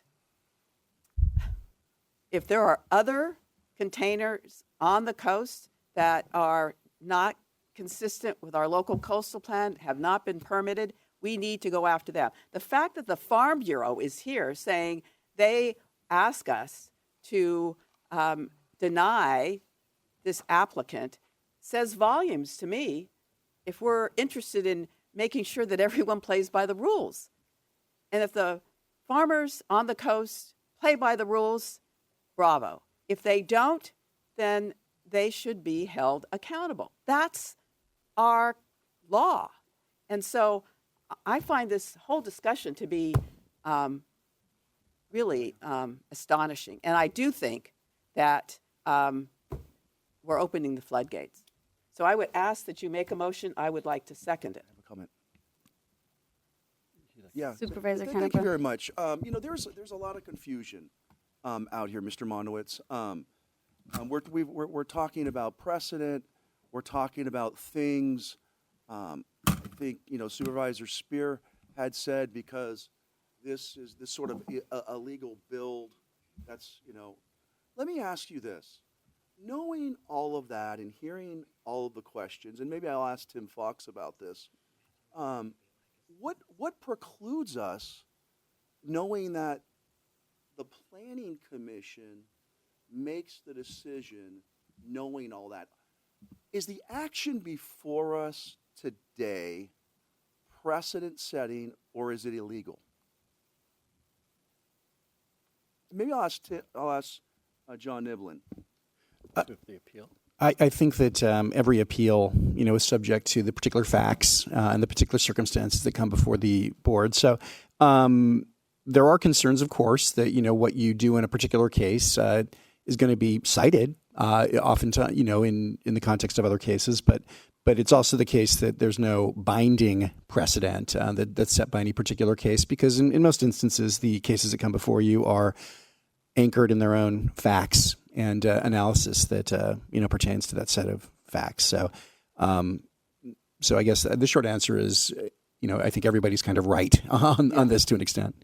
Great. And when it's come to planning issues and decisions and determinations that were made, do you recall some action that was taken through the appeal process similar to this? Because I don't recall that in my 10 years of this, of something like this. Have you? Well, I guess what I'd say, just as I've had the opportunity to observe what's transpired here today, is that the board very, very frequently affords significant deference to the factual determinations that are, made at the Planning Commission level. I'd also note, as has been sort of discussed or at least touched on, this board is acting in a de novo capacity and has the ability to, consider the facts and what additional facts might be relevant to the determination, not bound necessarily by what the Planning Commission's factual conclusions were. Great. I don't know if now's the time, Madam Chair, to put a substitute motion up, but I'm more than willing to do that. I don't think there's been a motion yet, and Supervisor Gaucher also wanted to speak. Just comment again.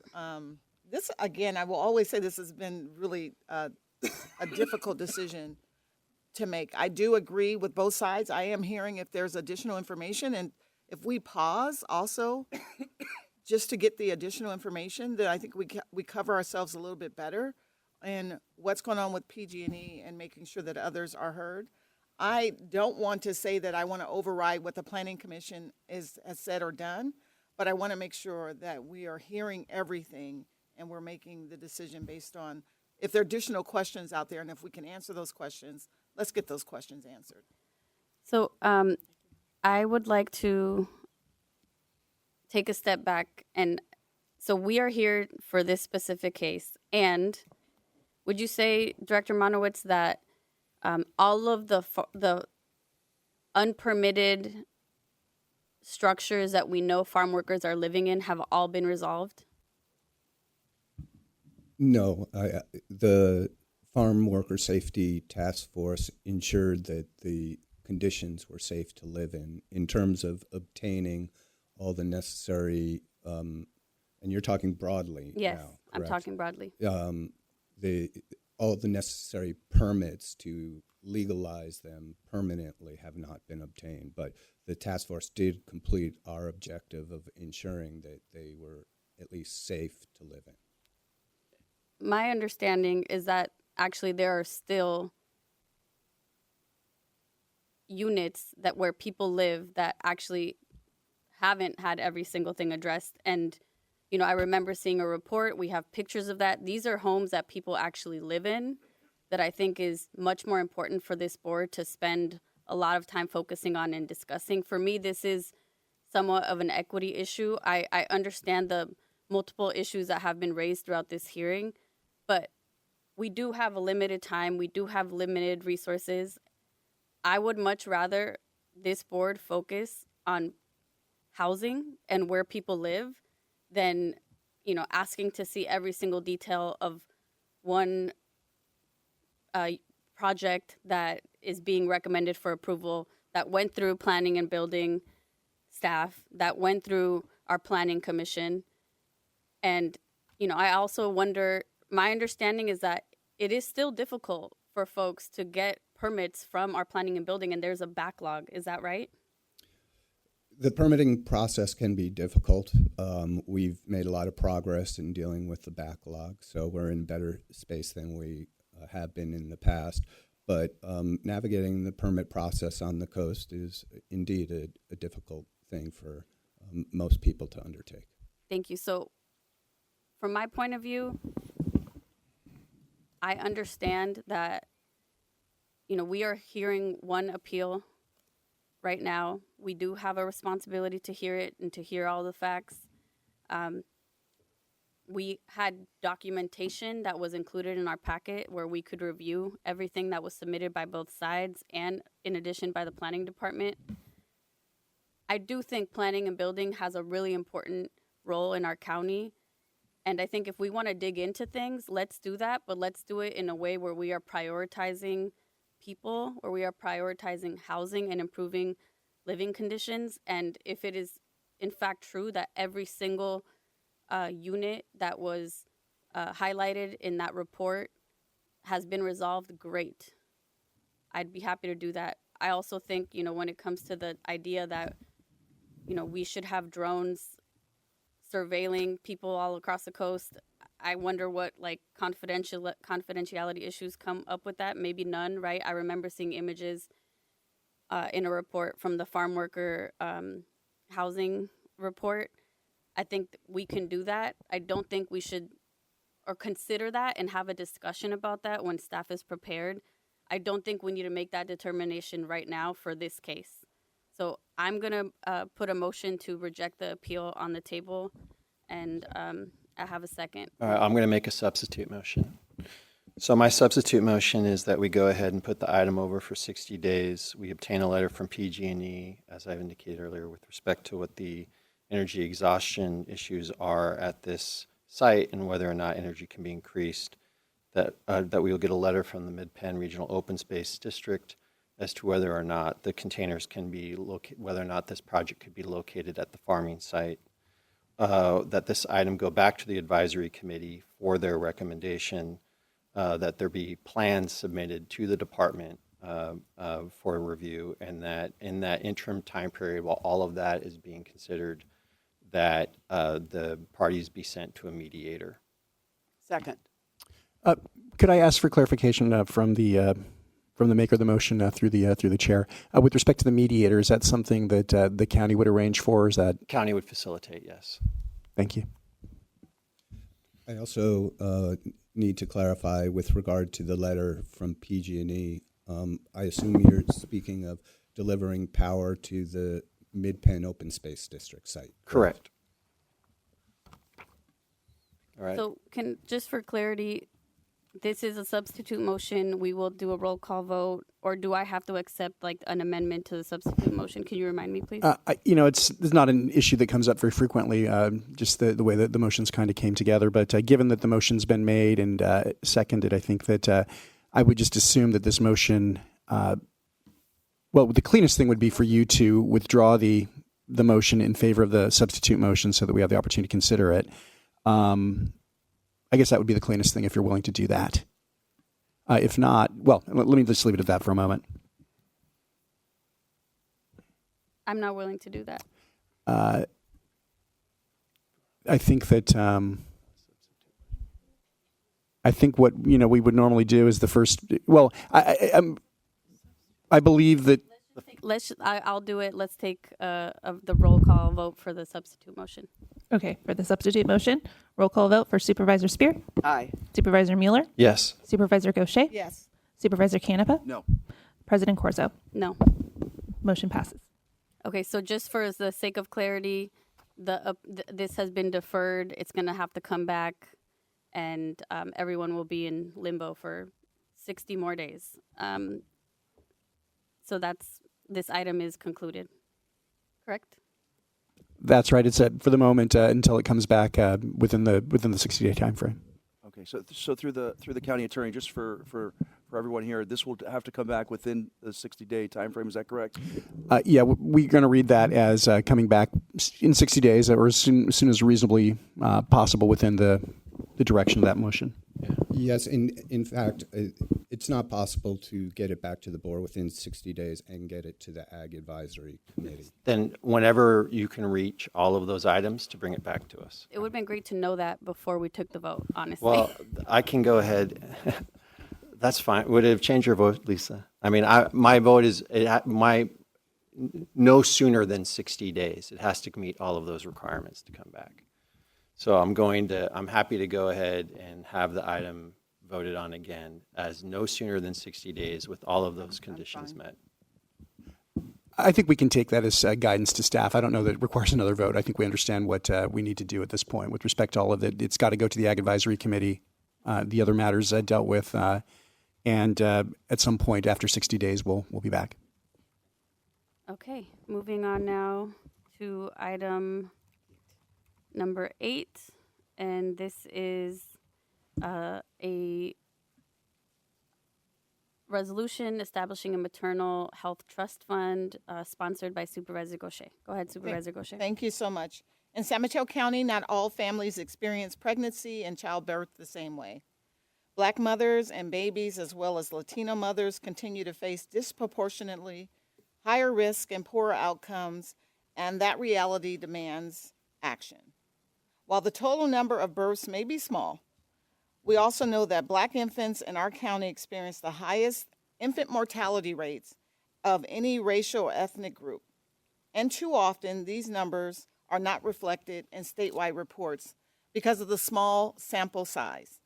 That does not make the disparities any less. It makes it more urgent that we respond locally. We have been engaging with community in meaningful ways, including upcoming opportunities like the screening of the risk of giving birth, which helps center lived experience and community voices in this conversation. We're also holding panel discussions and healthcare providers, with healthcare providers, community members, and representatives of the film. These are real stories, real families, and real consequences when systems do not work the way they should. This work has been deeply informed by collaboration with our county health partners, including Black Infant Health Coordinator Siobhan Washington, Dr. Anand Chabra, Lizelle Liro de Luna, I hope I didn't butcher it up too much, whose leadership and expertise continue to guide this effort. The Maternal Trust Fund is an opportunity for us to respond with intention and accountability. It also allows us to invest in community-based solutions, culturally responsive care, and the kind of support that families have been asking for. This is also about trust. Trusting community partners, trusting lived experience, and recognizing that the best solutions often come from those closest to the challenges. This fund is about prevention and long-term impact, ensuring that families are supported not just during pregnancy, but throughout the postpartum period and beyond. As we consider this item, the question before us is not whether we approve a fund, it is whether we are ready to take a meaningful step toward fairness and maternal health, and to do so in a way that is community informed, sustained, and measurable. This fund is one step, but it's a critical one toward ensuring that every mother and every baby in our county has the opportunity for a healthy, safe start. And I'll refer back to you. Thank you. Curious, do you have, I see some folks here, do you have speakers for this item? They're here should there be any questions, but we have had our partners in this work. We're looking to host an event on, I'm looking at my staff and the team. It's going to be April 16th at 5 p.m. We'll be showing a film at the theater here, and then having experts on stage to talk about what's happening in this space. Thank you. Any questions from my colleagues? Okay, I don't have any questions. I think this is definitely an issue worthy of highlighting and supporting, and I'm grateful that you have brought it forward. And what this will do is will just allow us to have a fund. We can then go and get sponsors, put money into the fund so that we can have events and it's not just solely on the county. Okay, thank you. Yes. Go ahead. I was going to say, you can move it, but then we do have to take public comment. Why don't you go ahead and take public comment? Okay, thank you. Public comment, please. All right, I have no speaker cards from chambers, so we will be going to Zoom for comment on item number 8 is establishing the Maternal Health Trust Fund. I'll go ahead and turn it over to my colleague, Sherry. Thank you. At this time, we have 3 hands raised. Sabrina, followed by Michelle Stevens. Sabrina, please unmute and begin. In regards to item number 8, I come in the peace and love of Jesus Christ as one of the people, surrogers, who holds all political power. While the stated goal sounds compassionate, this measure violates the core protections of both the United States and California Constitution.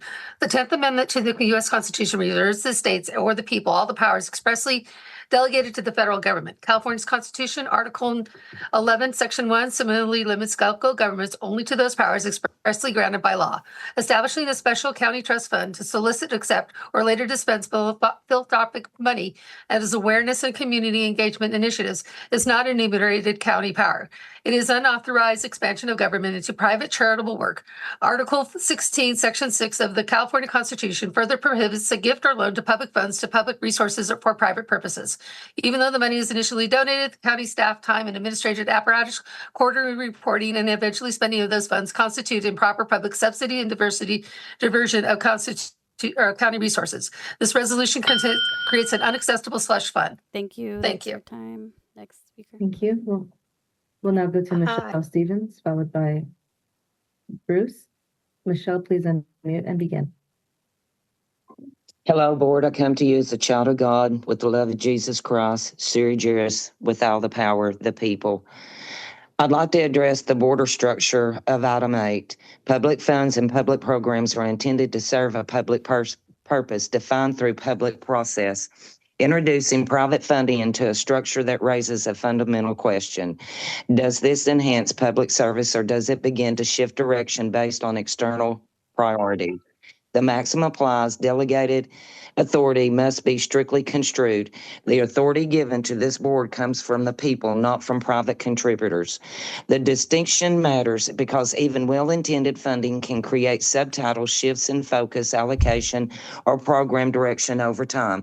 Fiduciary duty requires vigilance, ensuring that public programs remain grounded in public need and not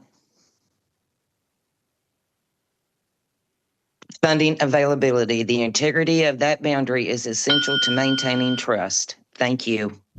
Thank you. We'll now go to Bruce. Please unmute Bruce and begin.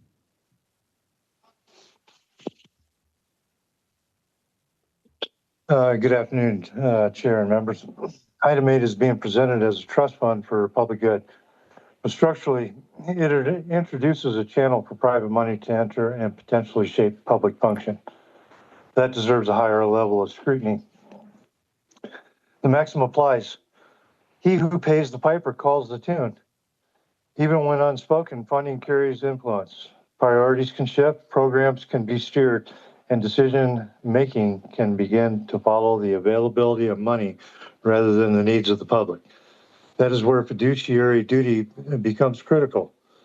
Because this board does not operate on behalf of donors, it operates on behalf of the people. I also want to address the reporting structure. Disclose only above 10,000 creates a clear gap, one that allows influence to be distributed, segmented, and effectively shielded from full visibility. The maxim reminds us the law will not permit that to be done indirectly, which cannot be done directly. Transparency can be partial if trust is Thank you. That's expected your to be whole. time. Thank you. Madam Chair, that concludes public comment. Okay. Happy to. Sure, Madam Take it Chair, back I'd like to to- move this item, the Maternal Health Trust Fund. Support. Second. Okay, we have a first and a second. Roll call vote, please. Supervisor Spear, Aye. Supervisor Mueller, Yes. Supervisor Gaucher, Yes. Supervisor Canepa is absent. President Corzo, Yes. motion passes with one absent. Okay, thank you. We now have this is our last item on the regular agenda. And this is an item to confirm Tori Newman as the new director of Public Works, and to adopt a resolution designating Christophe Lee Sage as the county engineer. And I will give this to Mike Callaghy to introduce. Thank you, Mike. Thank you, President Corzo and members of the board. I know it's been a long meeting, but I wanted to take this opportunity to recommend to you Tori Newman as the new director of Public Works. We had a nationwide search, and Tori rose to the top. He is a can-do kind of guy, and Supervisor Mueller might remember that in his first day in office, Tori was out in the torrential rain cleaning the creek to stop flooding just alongside his coworkers. As a leader, he has demonstrated himself as a guy that will get things done and will be alongside leaders and lead from the front for all his employees. It's going to be tough filling Ann's shoes, but I'm sure Tori is up to that task. He has demonstrated himself taking care of our buildings and being creative, and really when we've purchased these other buildings in the past, Tori has gone in there and really got things done in a very, very quick way. So very excited to ask for your confirmation of Tori Newman as the new director of Public Works, and to adopt a resolution designating Christophe Lozage as the county engineer, county surveyor, and roads commissioner. Thank you. Madam President, if I could just say one word. I think we set up Mr. Callaghy for a small problem there. The resolution should not actually refer to the county surveyor position. If that's I think that was a typo on the part of those of us who are looking at the reso. So I'd ask that the resolution actually, as you vote on it, be deemed modified to delete references to the county surveyor. We've already got one, and as far as I know, that person's doing a great job. Thank you. That I believe that's what we will consider. Do we have any questions or comments from the board? No? Okay, let's move on to public comment, please. All right, we're going to go to comment on item number 9. We do not have any speaker cards from chambers. We will go to Zoom for comments. I'll turn it over to my colleague, Sherry. Thank you. For item 9 on Zoom at this time, we have one hand raised. Sabrina, please unmute and begin. I come in peace of love of Jesus Christ as one of the people, surrogers who hold all political power. The California Constitution, Article 11, Section 1, vests local governing powers in the Board of Supervisors to serve the people, not to create unclassified executive positions that operate outside the merit-based accountability. This move concentrates unelected authority over our county's infrastructure, roads, and public safety in a manner that violates the fundamental principles of Republican form of government enshrined in both the U.S. Constitution, Article 2, Appointments Clause, and the California Constitution Guarantee of Accountability of Local Officers. The 14th Amendment Due Process Clause and the California Article 1, Section 7 demand that public power be exercised transparently with proper checks and not through rubber stamping resolutions that bypass public scrutiny. I urge you to reject item 9 and uphold our Constitution. The people of San Mateo deserve an elected oversight, not unclassified insiders. Thank you. Thank you. Michelle Stevens, please unmute and begin. Hello, board. I come to you, Siri Juris, child of God with the love of Jesus. I do have one question, and that is you all are throwing out, we're going to vote on this and we're going to vote on that. You're not meeting your own standards. Half of your people have left. So how can this be a fair vote? I do pray that you all will be successful, but right now you're breaking your own rules. You do not have a quorum. How can you make a vote without a quorum? Read your Constitution, study your oath, and return to being good servants to the ones with the power, and that's the people. The people elected you to do things correctly. You want to talk about people skipping the rules, then why are you skipping your own? Talk about making a representation to children or anybody else. You're not doing a very good job. Thank you. Thank you, Michelle. And back to you, Madam Chair.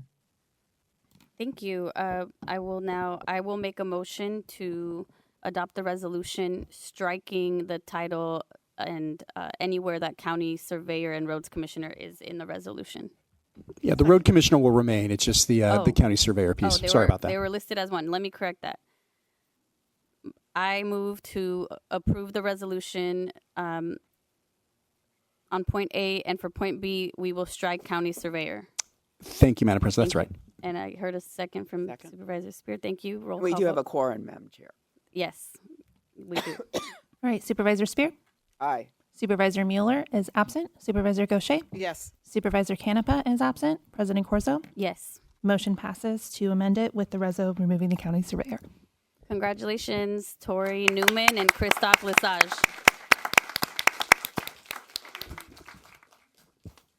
Madam President, with respect to the closed session that we'll be moving into, I anticipate that we may have an item to report out. Thank you. With that being said, we are done with our regular agenda. The board will now be moving to closed session and will report back after it's completed that.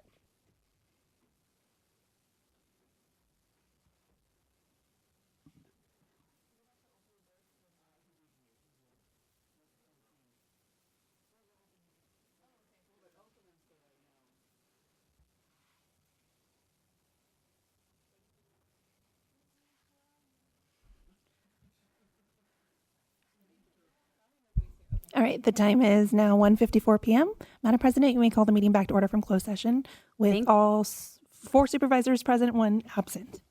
Canepa. Thank you. We are reconvening. with the report out from closed session. Thank you, Madam President. I'll report that the board met in closed session and by a vote of 4-0 with Supervisor Canepa absent, authorized legal counsel to initiate litigation in the San Mateo County Superior Court. Details of the lawsuit will be available to the public upon inquiry once formal litigation is initiated. That's it. Thank you, and we are formally closing our meeting at 1:54 p.m. Thank you. Thank you. The time is 1:54 p.m. The meeting is adjourned.